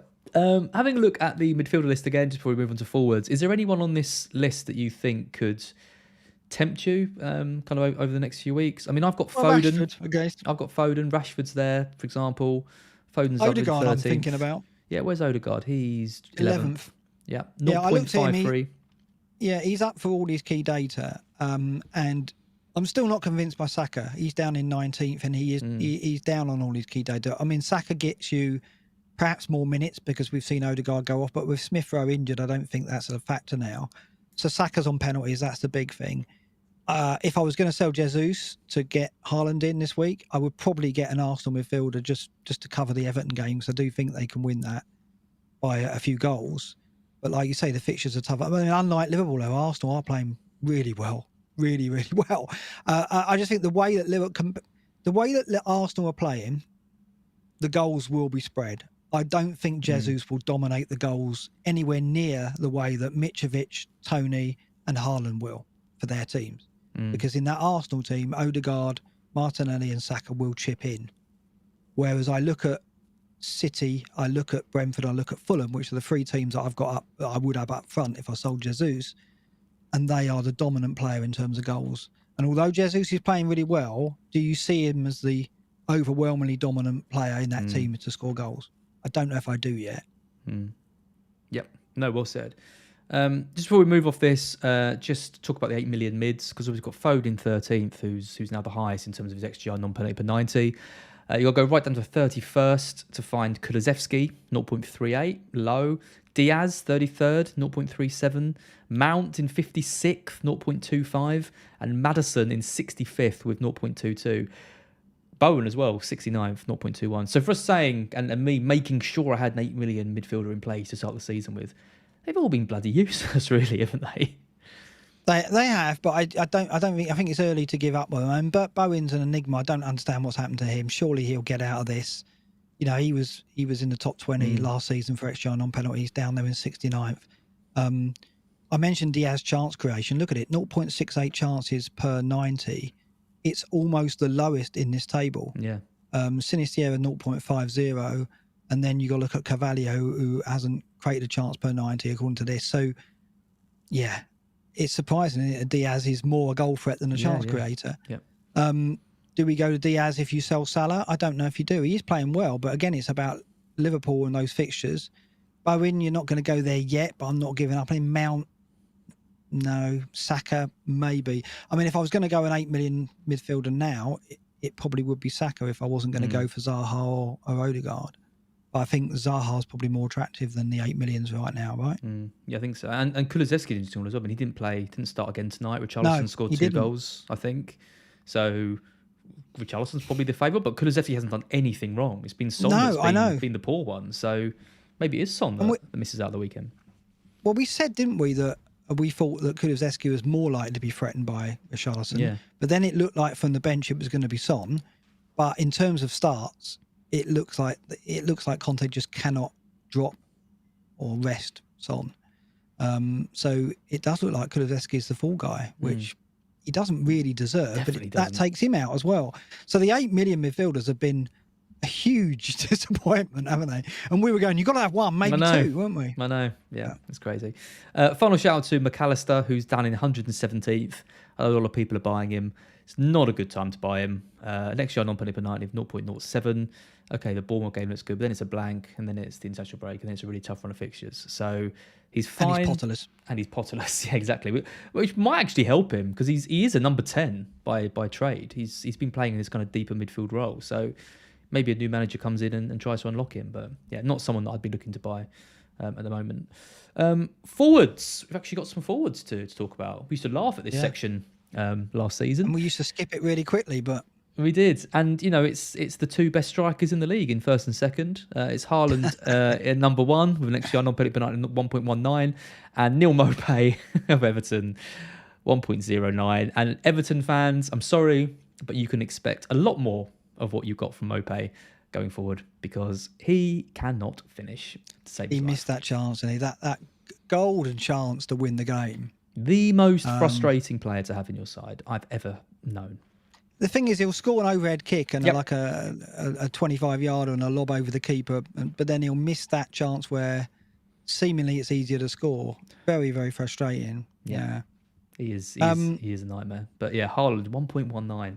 I don't even think it's worth talking about Haaland, is it? Points per 90 of 12.54. It really isn't. And credit to Andy North, who said that he watched the West Ham game and he got on Haaland and he said, I think Haaland's going to eat up the league, and that more or less describes what he's doing. And it's a brave man or woman to predict that he's not going to carry on doing that, isn't it? I'm not brave enough. I saw someone say, one of the pundits the other day say, when the other teams learn to adapt to Haaland, he won't carry this on. I was like, I don't think they can adapt to him. I think he's too strong and too quick. There was a bit last night. Were you listening to the pundits last night? Yeah. Lescott and Ferdinand. Yeah. And they were saying that defenders aren't doing enough to disrupt his timing. And there might be something in that. I mean, did you see this talk as well of Premier League managers phoning each other, trying to swap ideas on how to deal with it? Do you reckon that's true? Can you imagine that? No, surely not. I don't believe that either. I mean, it's like... But what are they doing? They're all having a Teams call, aren't they? Like getting together and going, "You're muted, Graham. You're muted, Mr." What they need is this is where you need like a Sean Dyche and Sam Allardyce like phone service. Like, Sean, how would you deal with this? Wow. Can you imagine the Teams call? And they went, and suddenly they go, "Who invited Pep? What are you doing? Don't invite Guardiola." Pep just listening in, like Bielsa did when he was looking in the training. His cameras off. Yeah. I'd love that to be true. I hope that does happen. Yeah, I doubt it does. Yeah. Nunes in third. XG non-penalty per 90 of 1.04. Granted, he's had low minutes. I mean, we haven't talked about him when we're talking about the Liverpool assets, but there's too many good strikers at the moment, right? Nunes is right down my list. We can't find room for him because there's at least 4 ahead of him, isn't there? And Richarlison tonight as well. Look, 8.5 million. If he's going to start games, then maybe he's going to be an option. And it's crazy, isn't it? Firmino's playing out of his skin. If you're going to consider Liverpool play at the moment, he's the one that's showing some form. No, it's a shame. I think Nunes could still be a factor at some point. But those fixtures again, and is it that when Liverpool do get out of this, and they will, they'll snap out of it and they'll start playing again? I don't doubt it at all. I don't think it'll be 2 or 3 games. I think it'll take a bit longer, given the fixtures. But when they do, we might not be going back to Salah. We might just be going to Nunes. Yeah. That's the thing. Yep. Let's take a quick look at the forward options. So this is looking at, I mean, the decisions, right, are you have Haaland, and then you probably grab two of these guys. We haven't included Kane because he's a bit more money. He's obviously an option as well. This is looking at Jesus, Mitrovic, Tony, and the new boy, Isak. Yeah. So, I mean, I've got Mitrovic and Jesus. You've got Mitrovic and Tony because you haven't got Haaland as well. If you were going to buy one of these four right now, the stats point to Tony. The stats point to Tony. The fixtures point to Tony and Mitrovic, really, don't they? I mean, they've both got really strong runs. If you look at Fulham, yes, they're at home to Chelsea, but you'd think they're going to score in that game as well. Where Chelsea are at and where Fulham are at home, they look good at home. Then Fulham go to Forest, Newcastle at home, West Ham, Bournemouth, Villa, Leeds, Everton. Okay, Newcastle and West Ham won't be easy. Right? They're tough defences, but Mitrovic against his former club, the script is written, isn't it? And West Ham will be tough. But Bournemouth, Villa, Leeds, Everton, you see him doing well over that one, don't you? You look at Tony, Southampton away, could easily produce there. Arsenal at home, Brentford will go in that game with no fear. They know they can score against Arsenal. Bournemouth away, good fixture. Newcastle away, tough. Brighton at home, tough. Chelsea by game week 12 could be tough. So Tony over the next three looks strongest. Mitrovic longer term looks strong. Jesus is, I mean, like, Arsenal can score goals against any of these teams because they're playing well. So it's hard to look at Arsenal's fixtures and write them off, I would say. But they do have Spurs, Liverpool, City and Chelsea in this run before game week 16, after which we can change our teams. So they have four very tough fixtures, albeit three of them at home. So it's hard to not say, I want to hold on to Tony and Mitrovic, and it'll be Jesus to make way, particularly, as I said earlier, you can, I think, go with Martinelli and perhaps Odegaard or Saka and feel like you're getting a share of their goals, whereas you can't do that with a Fulham player, a Brentford player or a City player, really. I don't think you can because they're so dominant, those three strikers. Jesus, as we know, isn't that supreme level elite goal scorer. We didn't see it at City. Yes, he didn't get the regular starts, and yes, he's playing brilliantly for Arsenal. But I still think in games he's not in the box enough. He's not showing the same kind of talisman type play that we see from Mitrovic, Tony and Haaland, in that everything is about getting the ball to them and finding them chances. Whereas Arsenal are playing a much more open attacking game where the chances are falling to any number of players in the front three or four. So it makes me think Jesus is the one to go, which is ridiculous, but it is. I mean, Tony is also happy though to not be the main goal threat, right? He can be, and he showed it against Leeds, but he is also happy to get the ball and do a bit of a Kane light and drop deep and spread it for the other players. Jesus is kind of somewhere in the middle, and then Mitrovic is just all out shots. I mean, he's had 27 shots, 22 in the box, which is the highest. I mean, Jesus, though, 20 shots, all in the box as well, all 20 of his shots inside the box. I mean, that isn't massively far off. Tony's the lowest, though, with 15. So... Yeah, but Tony, Mitrovic and Haaland have all got penalties, and Jesus, we don't think has. Yeah, that's true. So there's that as well. Yeah. Does Isak take pens? I guess he does, yeah. I mean, most strikers do. So I don't know for sure, but he would be on them, presumably, with Wilson off, injured. So the one thing is, I think Jesus has been unlucky not to have more returns. Yeah, I agree. In the games that I've seen. I still prefer Jesus and Mitrovic to Tony. Do you? Going forwards, yeah. I still just have this thing about Tony where I just think he's a bit from last season where I can just see him going on being frustrating in a way. But when I look at Mitrovic, I just think he's just not going to frustrate because he's going to get chances every match. And I agree. Yeah. Yeah. I mean, it's a difficult one, but obviously I'm ranked 5.6 million, and it's like, do I get rid of the player who's just got me a hat trick and got me an 800k rank gain in order to keep a player that everybody owns? Yeah. It's a tougher decision for me. If I was sitting a million in the world, I would absolutely get Jesus. But where I am, I've got to kind of start, even this early, making some decisions which get me some gains. And Tony's just demonstrated what he can do for me, right? Well, I think I'm going to get rid of Jesus in Game Week 8 ahead of Brentford. Because I think my plan at the moment is to sell Salah and Jesus and get in Kane. Right. And go Kane, Haaland, and Mitrovic up top, and then sell Salah for someone. I could have any kind of 8 million. I could get Saka. I could get Diaz if I want to cover the Liverpool attack. There's loads of players I could go for. So I think I'm with you. I think Jesus is the one to lose. But I look at these stats and it doesn't fill me with confidence. And I see him play, and I think he still is a great option. But there's no easy decision here. What do you make of Isak, though? Do you think that he's viable? I mean, people are saying I'd go Isak over Tony because the fixtures are good for Newcastle as well. Bournemouth, Fulham, Brentford is a really good three. So if I was wildcarding in 8, then I would definitely consider him. But I just think Mitrovic, Haaland, and one of Jesus or Kane is clear for me. Right. But he's not a bad option. I think there's no easy decision here, and it is easy to make a mistake. And selling Jesus before Everton doesn't feel right. No. So I probably will end up selling Tony. Well, you see news about Pickford? Like you, yeah, he's out. Yeah. So again, yeah. Can't sell Jesus before that.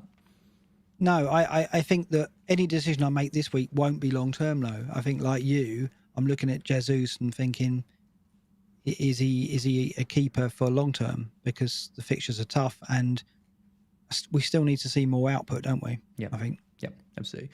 Shout out to Bulo in the chat who says, I bought a Fantasy Football Scout subscription to support you guys. Very good. All the stats we show on this are from... It's a good website. It Scout. is. It's not bad. Yeah, the guy who made it was a bit of a nut job, but it's got a lot better these days. Rough he was. But yeah, do check out Scout, check out the members area. All these tables and all the stats come from all the Optadata. I mean, that is members' videos that Mark does and articles and everything. So, and the ticker at the bottom is from Scout as well. So do check it out. Right, let's have a look at some predictions. Oh, and buy some Manscaped products while you're buying things as well. Yeah. For that downstairs disaster. If you really want to support us, then shave your balls. Never thought I'd be saying that on a BlackBox stream. Predictions. You didn't do yours last week, so now I've predicted 10 more matches in, which is just throws the whole balance out, Mark. But it's understandable. I was at a festival. I was living it up. What can I say? It's no all signal. Right. It's all right. Yeah. What you have missed is I did absolutely terribly last week. So you've done well. I think I got one right, one result right. I got hold on. So everything wrong. You predicted 10 more games than me. Yeah. And yet I've got more correct outcomes. Yeah. You did do badly, didn't you? I got one, I think. Wow. It was an absolute disaster. Yeah, Tricky FPL's in the chat who scores these. It was absolutely shocking. It's almost like I gave you a bye and you still didn't beat me. Yes. Oh, I wish I'd have known this coming into the show. I'd have prepared a whole 15-minute section about this one. But yeah, I know it was terrible. It's just a lot of terrible results that I just didn't call. A lot of surprising results. Terrible. Anyway, I hate this bloody stamp. Why did we agree to do this again? Anyway, I'm under 50% as well, which is a real shame. Let's take a look at what we predicted for this week. So Fulham, Chelsea. You've gone for a Fulham win. I've gone for a Chelsea win. There's always a new manager bounce, even when it's in a situation straight like away? this. There just always is. When is a team? That might not be true. Maybe teams do lose more regularly, but in my narrative that I've created, the teams that I manage always win their first game. So. I think this is less about Chelsea and more about Fulham. I think Fulham have really impressed me, and particularly at home, I like them. And I don't know if Chelsea give me any confidence they can handle Mitrovic, to be honest. And also Pereira's been excellent for them. Yes. I just think they've got players in that team who at home in particular look really confident on the ball, and they would cause them a lot of issues. And I don't think the revival is going to happen overnight. So I'm going to go 2-1. Be a good game, I think. Yep. I've just gone for Chelsea because they're a better team and should win this, but I have given that kind of logic gets you nowhere, doesn't it? I know. Well, didn't last week. But I've gone for a Fulham goal. Mitrovic will score in that one. Yep. Bournemouth, Brighton. My dad rolls on, Mark, with his predictions for Brighton. He predicted, it's not an amazing thing to say, but he predicted Brighton to beat Leicester and Leicester to get a goal. I think he's predicted pretty much every result correctly for Brighton so far this season in terms of whether they'd win, lose or draw. I don't actually know what he's predicted this week. I'll have to find out and find out. I've gone for a 2-1 Brighton. You've gone for a 2-0. With or without Potter, it should be fairly routine, I think. Bournemouth will take great confidence from the win at Forest, but they're coming up against Brighton, which is a really unfortunate thing for them because, with an easier game, they could continue the run. But I just don't see Brighton giving up much at all to Bournemouth, unless obviously the Potter's departure has an impact, which it could. And I made that prediction before today's news, but I think I'll hold it. I still think Brighton will be so resilient that I just don't see Bournemouth getting through them, and Bournemouth will concede chances. So Yep, agreed. Leicester Villa, I've gone for a 1-1, a point for Leicester. You've gone for a 2-1 Villa. It's got a Midlands such derby, an important game. This it is. For both managers, it's crucial, isn't it? Loser could be gone if Villa do win this. I think Rodgers is gone, and if Leicester win this, I think Gerrard could be in big trouble. Yeah, I totally agree. So it could be a draw, like you say, but I just think Leicester are so brittle that I think Villa have a bit more about them in defence, and they've got some threat, which will be too much for Leicester, I think. So, yeah. I can't believe Villa got a draw with City. No, it did well. Yeah. Fair play. Liverpool Wolves, we've gone backtrack from our early predictions of 3 goals Liverpool, 4 goals Liverpool. It's now, I've gone for a 1-0. You've gone for a 2-1, so giving Liverpool 2 goals. Wolves will be up for this though, weren't they? They have, and although Wolves don't offer too much in attack, haven't Liverpool conceded in 8 their last 9 or something ridiculous like that? And they've conceded first in those games as well, and they did it again tonight, didn't they? 4-1 they lost tonight. Yeah.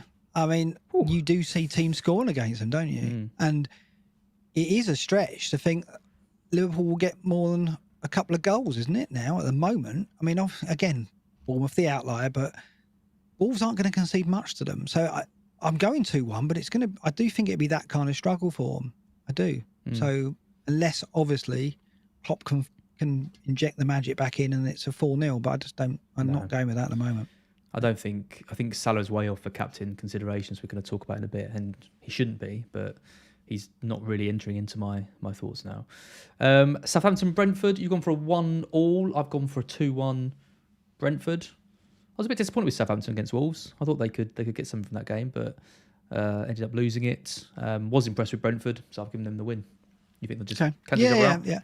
I think if one team will win this, it will be Brentford, but I think this will be... It's a bit of a garden centre game, I think. Southampton are a tricky team to predict. I don't think... I've been harsh on them, actually, over the season so far with predictions. I think they have got a bit more about them. I think they can get a point at least here. But, 1-0, I think, fair prediction.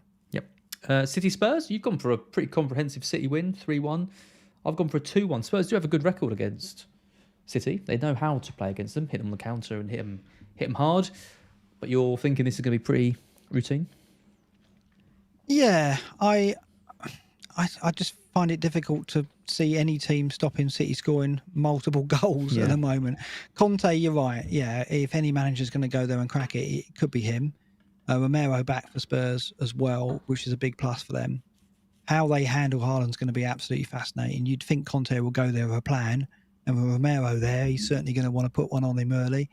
It's going to be I'm really looking forward to it. It's going to be a cracking game. I'm going to be watching it from New York, of course. As I said, I'm going to New York at the weekend. So this is going to be on at I don't know what time it'll be, midday, I expect for me over there. So because I'm going to New York. Have I said that? I hope you have a terrible time. As he's not very happy that I'm going to New York and he's not, because early on when Fest in New York came up, I said, we should go together. And I was being really enthusiastic about it, like we were going to pay for your ticket and then we're like, no, we're not going to pay. Well, no. Why did you think that? Yeah, it was ridiculous. I told people that I was going to New York, and then we meet up in London. You're like, oh yeah, about that New York trip. Yeah, you're not coming anymore.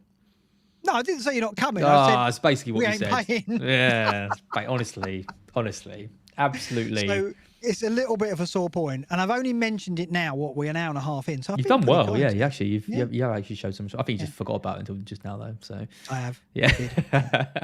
I've got Foden in my team that I was so impressed with him last night, and there is this link up now happening with Haaland. The bromance that I talked about a few weeks ago, based on very little, is I think starting to happen. They were laughing on the bench together, their arms around each other. I like all that.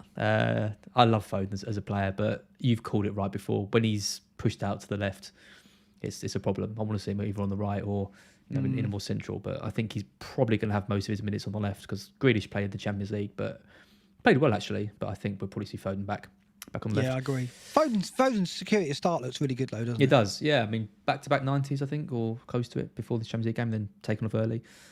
He's got some holes in him, but he will frustrate as well. It's just the kind of player he is. Yeah, he will. Arsenal Everton, we've both gone for a comfortable 2-0. I think with Pickford out, I think they score a couple. Their defenders look pretty solid. Zinchenko's back. Ramsdale's capable of making a mistake, but should win that fairly comfortably. They should. I mean, Everton will pose a threat, I guess, and they could concede at Arsenal, but I still think they win this game. Yeah, too much for them, I think. Yep. West Ham, Newcastle, both gone for a draw. I've gone for a 2-2. You've gone for a 1-1.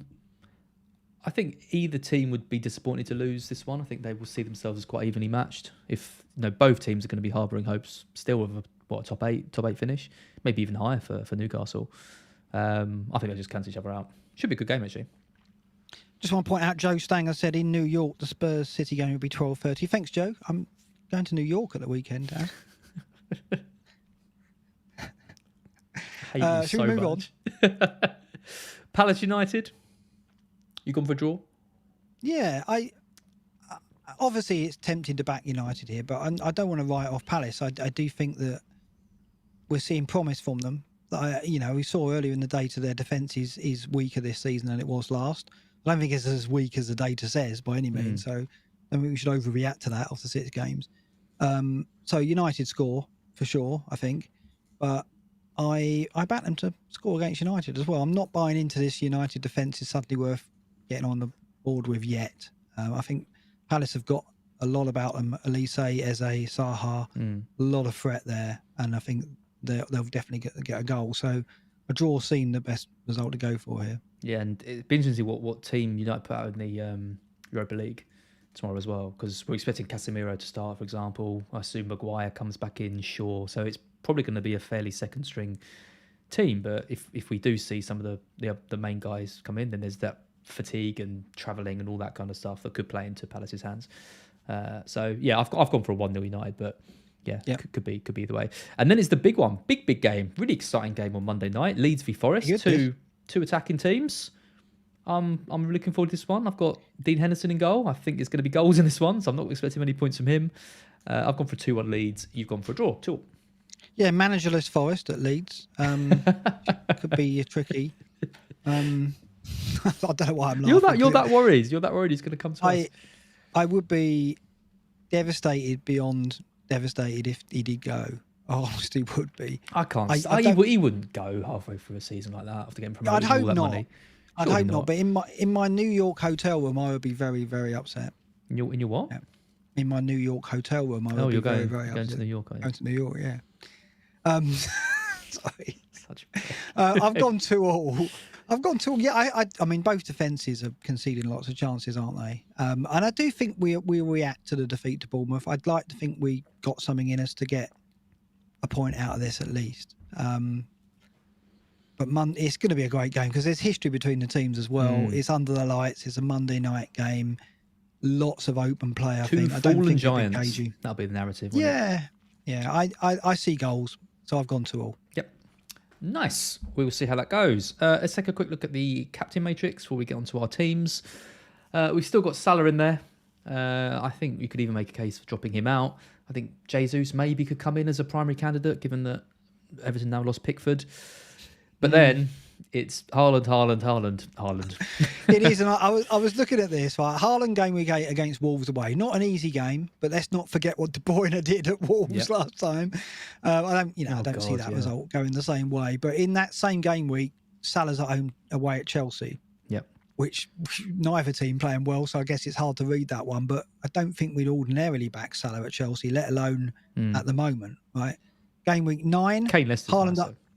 Yeah, Kane Leicester's good if you can get on a Spurs player.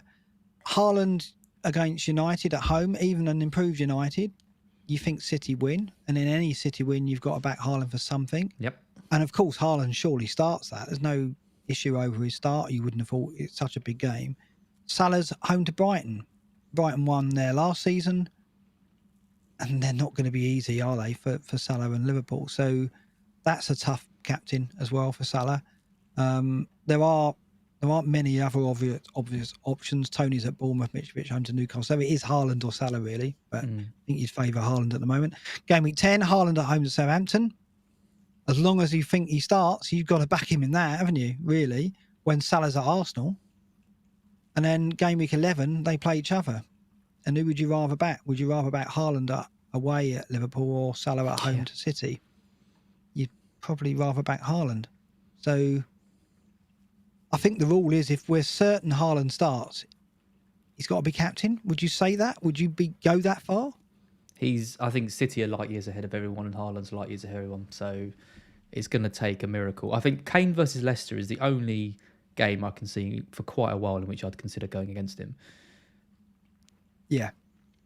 But even that doesn't exactly... It is Wolves. It's not exactly like they're playing a... And game week 11, you've got Kane at home to Everton, Son at home to Everton, Mitrovic home to Bournemouth, right? So there's options in game week 11. If you didn't want to go Haaland away at Liverpool, there's options there. So the Spurs players come into it more than Salah, really. In terms of the captain conversation between game week 7 and 11, if anything, the Spurs players are the better alternative to Salah, aren't they? Yeah, no, I think so as well. To Haaland, right? Yeah, no, agree. Some lovely comments in the chat. While you're in New York, which apparently you're going to, I'm going to go to FPL Meets. Delia's got boozy cupcakes. FPL Focal's going to be there. We're going to watch the game. It's going to be amazing. Well, there you go. It's just going to be me and Ed and his moccasins and 100 American FPL managers.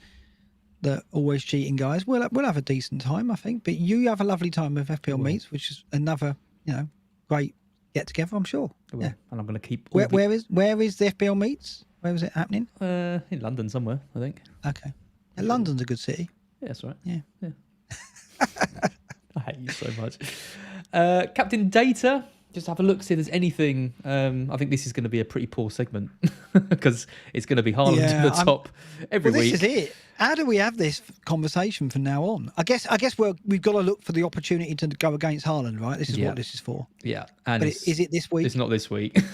No, because if you're looking at teams, look sorted by XG, non-penalty per 90, it's Fulham at the bottom, 1.71. Then it's Bournemouth. I mean, I genuinely was saying if with Potter in charge, Trossard would have been an option against Bournemouth because I'm expecting captaincy. Yes, yeah, because I'm expecting from wing back. I'm expecting us to put 3 or 4 goals past Bournemouth in that game. And he might not play Welbeck. He might play Trossard. But more. If Potter's gone, who knows? Who knows? So I don't think he is anymore. So I think it's between Jesus and Haaland for me. Yeah, agreed. And I think you've got to back Haaland the way he's playing. And Jesus and Haaland are the 2 most owned players in the entire game, aren't they? So yeah. So it's not a week to. You can't take a risk with the captaincy, I don't think. No, I mean the only thing here, I mean, if you're looking at all the teams, I mean the Spurs have the best XG non-penalty per 90. That it's at 0.95. So they've been expected to concede less than a goal. Yeah. A game. So I'm not expecting them to get battered, Spurs. But I think if City score, it's almost certainly going to be Haaland that does it. So I will have De Bruyne and Haaland. I'm kind of tempted to go De Bruyne. Kind of tempted. Yeah, a little bit because De Bruyne is a big match player against the better teams. He often does well. I haven't checked that out. I'll need to research that. But that's my impression of De Bruyne. Like he raises it for the big games. And also there's a part of me that thinks, well, even if Haaland does do well and outscores De Bruyne will still chip in with something, as we saw right at Villa. So I'm tempted. That's that. And I think if you are going to risk not going with Haaland in any game week, having De Bruyne is quite handy because that's probably the best way of going against him because obviously he's in the same team and might actually profit if Haaland does score. So it's still difficult. It seems unnecessarily risky though to do that. Of course. Yeah. No, I know, but I'm discussing ways in which you can bet against Haaland here, right? Yeah, but I mean, in my view, backing against them, just don't. You not for a player in the same team with the same fixture. You try and target a different fixture where there's potentially more goals in it. I guess so. But it's possible De Bruyne could outscore him definitely in any game. Yeah, it is, but it's more likely that Haaland doesn't. Got to play optimally, Mark. Got to play optimally. That's what I've always said. Yeah. Well, we've seen it once. De Bruyne did deliver for you, didn't he? And Haaland didn't. That's still how the hell did I get away with that against Bournemouth? I don't know, but you did. It's typical. It was. Yeah. We're going to move on to our teams now. Just a shout out. I've got a little graphic here. In the wrong place. if you haven't subscribed to the channel, what are you doing? Make sure you do. It's 1,791 watching. We've got 27,000 subscribers, so we're approaching 30k and getting our suits from the dry cleaners. So do make sure you subscribe. Do make sure you like the video as well. We really appreciate it. A lot of work and thought goes into it as well, mostly from Mark. I just set it up these days. You see most of it. But yeah, do like our video as well. And do join the Black Box League. The code is down there, 3v7DQ9. We want to get back up to the top of the ratings. And it won't be us leading the charge, so someone else needs to do it. #1 league last season. Just want to point that out. #1 league, yeah. Are we in the top 5 this year? I don't think we are we? No, it takes a while for the cream to rise to the top, doesn't it? So it's like us. That's what Yeah. we'll go with. Yeah. Takes a real while for us to, Real slow burner. Yeah, absolutely. Let's take a look at your team then. Heading into game week 7. You've got Walker to deal with, but I'm guessing you're probably not going to worry about that because you don't have Haaland, and surely you've got to make a move for him. This is it. I've got 2 transfers, and so it's going to be probably Tony to Haaland and Salah to a midfielder who I haven't yet decided. But might well be Saka, and then I treble up on Arsenal for the Everton game. It might well be, because I just think the Everton game is a fixture which I expect Arsenal to win by a few goals, and why not go in with 3 of them? I mean, not long term, because either Jesus or Saka will go then shortly after. But what midfielder will I bring in for Salah? I can't go Gundogan because I'll have the 3 City players already. He would be probably one of the options I'd consider, because he didn't start in Europe, so he'll start against Spurs, you'd think. So Gundogan's a great pick, I think, for this week, but I can't do that. So I've got to decide who that midfielder is. I think I am decided it will be Tony making way, very reluctantly, though. Yeah. I mean, like, how often do you sell a player the week after you getting a I hat-trick? know. That is crazy. But it is difficult not to, I think, because Jesus at home to Everton, I think it'd be folly to sell him. If Jesus had a tougher fixture, I think it would be him making way, but I can't do it that. So Tony might come back. He might come back, but that's probably what I do. I haven't decided on the midfielder yet, but at the moment, I'm seriously considering having the 3 Arsenal attackers for that game against Everton. I thought Arsenal were brilliant at United. I thought they played really well, and they were unfortunate to lose the game in the way they did. The margin of victory doesn't really tell the story of the game for me. It's just the timing of the goals really hurt Arsenal. They probably went for it a bit too much. Arteta threw on too many attacking players and they got caught again, didn't they? But I think they're going to have far too much for Everton, I'm afraid, especially with Pickford missing. So I can't stand very Arteta. tempting. Do you not like him? I can't stand him. Have you watched the documentary? Is that what it is? He just complains so much. I don't think there is a bigger whinger than him in the league. He's unbelievable. Everything that happens, he just goes on and on and on about all his VAR shouts. Stuff. That Odegaard one was actually a foul as well. Yeah. I don't know what he's complaining. I don't know what any Arsenal fans are complaining about. It's an obvious foul. He pushes him from behind. I think the issue is a good manager never talks about or criticises his players. So then when you've got a camera in front of you and you're getting asked questions, where do you focus what you're saying? And it's very easy to focus it on bad decisions or, So, yeah, I think that's why he does it. Whereas, we've seen Gerrard and Lampard just go, oh, yeah, they're not good enough, or they didn't do the play I gave them. Well, So true. he's never. I don't like that either. Never going to do that. No, that's far worse. So, I know what you're saying, but I think the positive of that is Arteta rarely, if ever, criticises his players, and so when you've got a camera pushed in front of you after a game, you've got to say something where you've got to focus it somewhere. So he often does, moan. I get it. He's on the touchline though. He's constantly in the referee's ears, always trying to just get something. Always, I don't know. He just. Is there an advantage to that though? Probably. I mean, Ferguson used to do it to great effect. I mean, he was. Klopp's a bad sport as well when he loses and things. I mean, it's not just him. He just annoys me a bit. Arteta. There was an interesting thing at Match of the Day this week where Eddie Howe was actually criticised for not making a bigger thing about the VAR disallowed goal. And Shearer actually said he was too good. He was too kind with that. Because Moyes can't win. Moyes went big post-match on the VAR decision. Scandalous. And they actually said that they think that, that's Moyes' experience playing that, okay, if I do that, I'm more likely to get a decision next time. I don't know if there's anything in that, but that, that could be entering into managers' minds when they go, if I feel like I've got an unjust decision against me, I'm going to go big on it because it's seen, everyone hears about it. does that affect a referee the next week? I don't know if there's anything in that, but that's what they were saying. No, that's what Ferguson used to do, wasn't he? I think he's even said that's what he used to do deliberately to get in the minds of players, and that's why United probably had so many decisions go for them in matches, and arguably top teams still do have more decisions go for them than lower teams. So just to clarify with your team, you are keeping Salah, who you said you never wanted. You're selling Jesus, who you wildcarded for, and bringing in Haaland and Saka, who you both wildcarded out 2 weeks ago. No, I'm not keeping Salah. You're not keeping Salah? Okay. No, he's going. Oh, you're getting rid of Salah. Okay, you're keeping De Bruyne. Yeah, I'm going to have De Bruyne and Haaland. Okay, yeah. fine. Oh, and and you're selling a player who scored a hat-trick last week. Yeah. Okay, good. Or I could not Walker, get Haaland. And you're keeping Walker, who's injured. Yeah. Okay, I mean, the black box rules say you don't do what I'm about to do because you address the Walker issue and you get a better defender. I looked at that. The problem is I don't know what defender to get because do I just go Walker to Diaz and get another City defender at home to Spurs where they could easily concede? That's probably not a great move. Trippier? So Trippier, maybe. Yeah, maybe. So by the black box rules, I shouldn't do Haaland this week. I should wait, and I haven't ruled that out yet.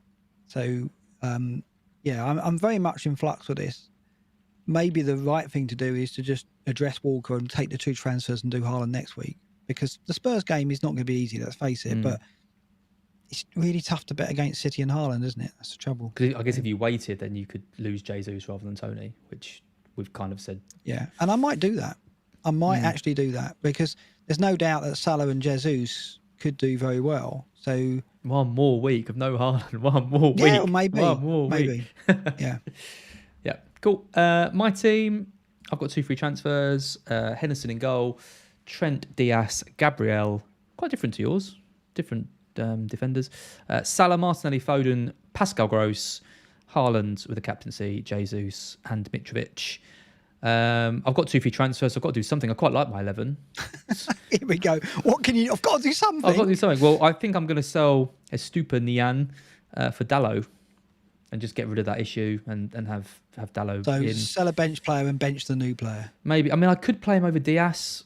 I think Spurs score against City, and obviously Diaz hasn't got much threat, whereas Dalot has got threat, and Palace is an easier game in theory. So I could do that, but obviously City are a better team. So I don't really know, but that's probably what I can't see what you could do with that team either. And this is it. This is what we were saying, right?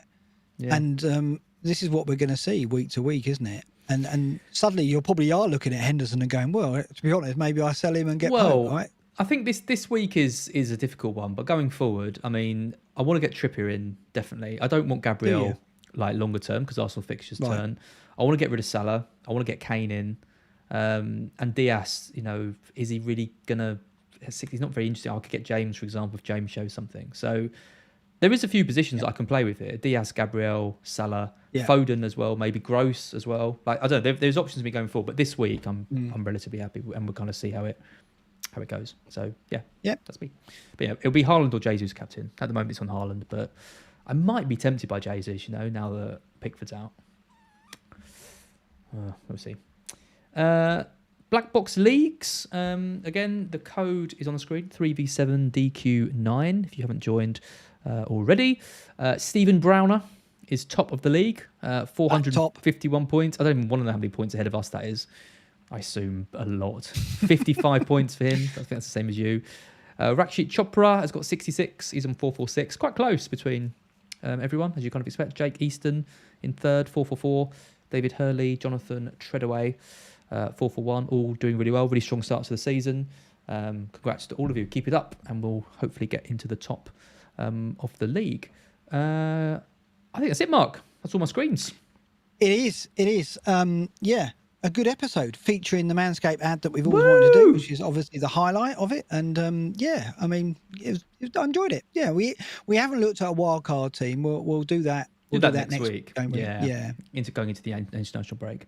Yeah, that's fine. I've kind of changed my mind on what I'm going to do as the episode has gone on. I've flip-flopped all the time. So, I've got to make up my mind because, the deadline is 5 a.m. over in New York. I know. I really hope you miss it. That'd be great. That would be that would be karma biting punishment you. for them. Yeah.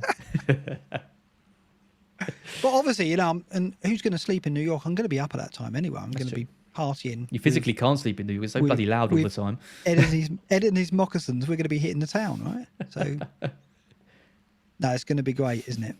But I'll try not to talk about it too much when I get back. If you talk about it at all, I'm cancelling the stream, so don't bother. I have been to New York, actually. Oh, have you? Well, there you go. You got one up on me then, haven't you? Yeah. So it's cool. But I went on a kind of America tour and ended up in New York with no money. And it is not the place to be when you've got no money, I tell you. I don't want to ask what you did for money, really. I don't want to go there. Well, it's why we're doing. It's why we're doing. It's why we're doing Manscaped. That's what I was going to say. No, I do hope you had a good time. Begrudgingly. Oh, how reluctant was that? I think I deserve it. Look at that rank. Come on, I need cheering up. To be fair, you do need something. Hope you can come back refreshed and ready to go.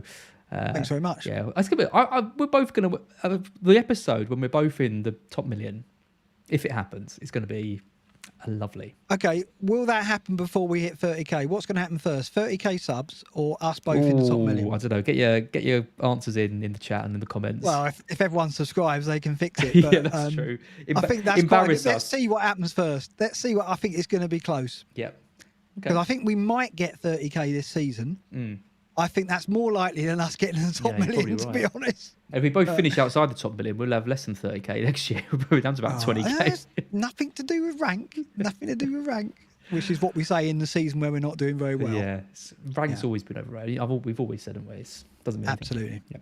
Yeah. Excellent stuff, Mark. Thank you so much, everyone, for watching. As always, thanks for all support and always support during the Match of the Day challenge as well. There's a few bad eggs trying to ruin it for everyone, but obviously the majority of people who watch these streams are lovely people. Big shout out to Delia for her work there. Yeah, shout out to Delia. And Delia is raising money for diabetes, I believe. So check out her Twitter. Delia, put your Twitter handle in the chat, and then if anyone wants to donate a few pounds to Delia's very worthwhile charity run, then do so, because she's excellent and does a great job moderating.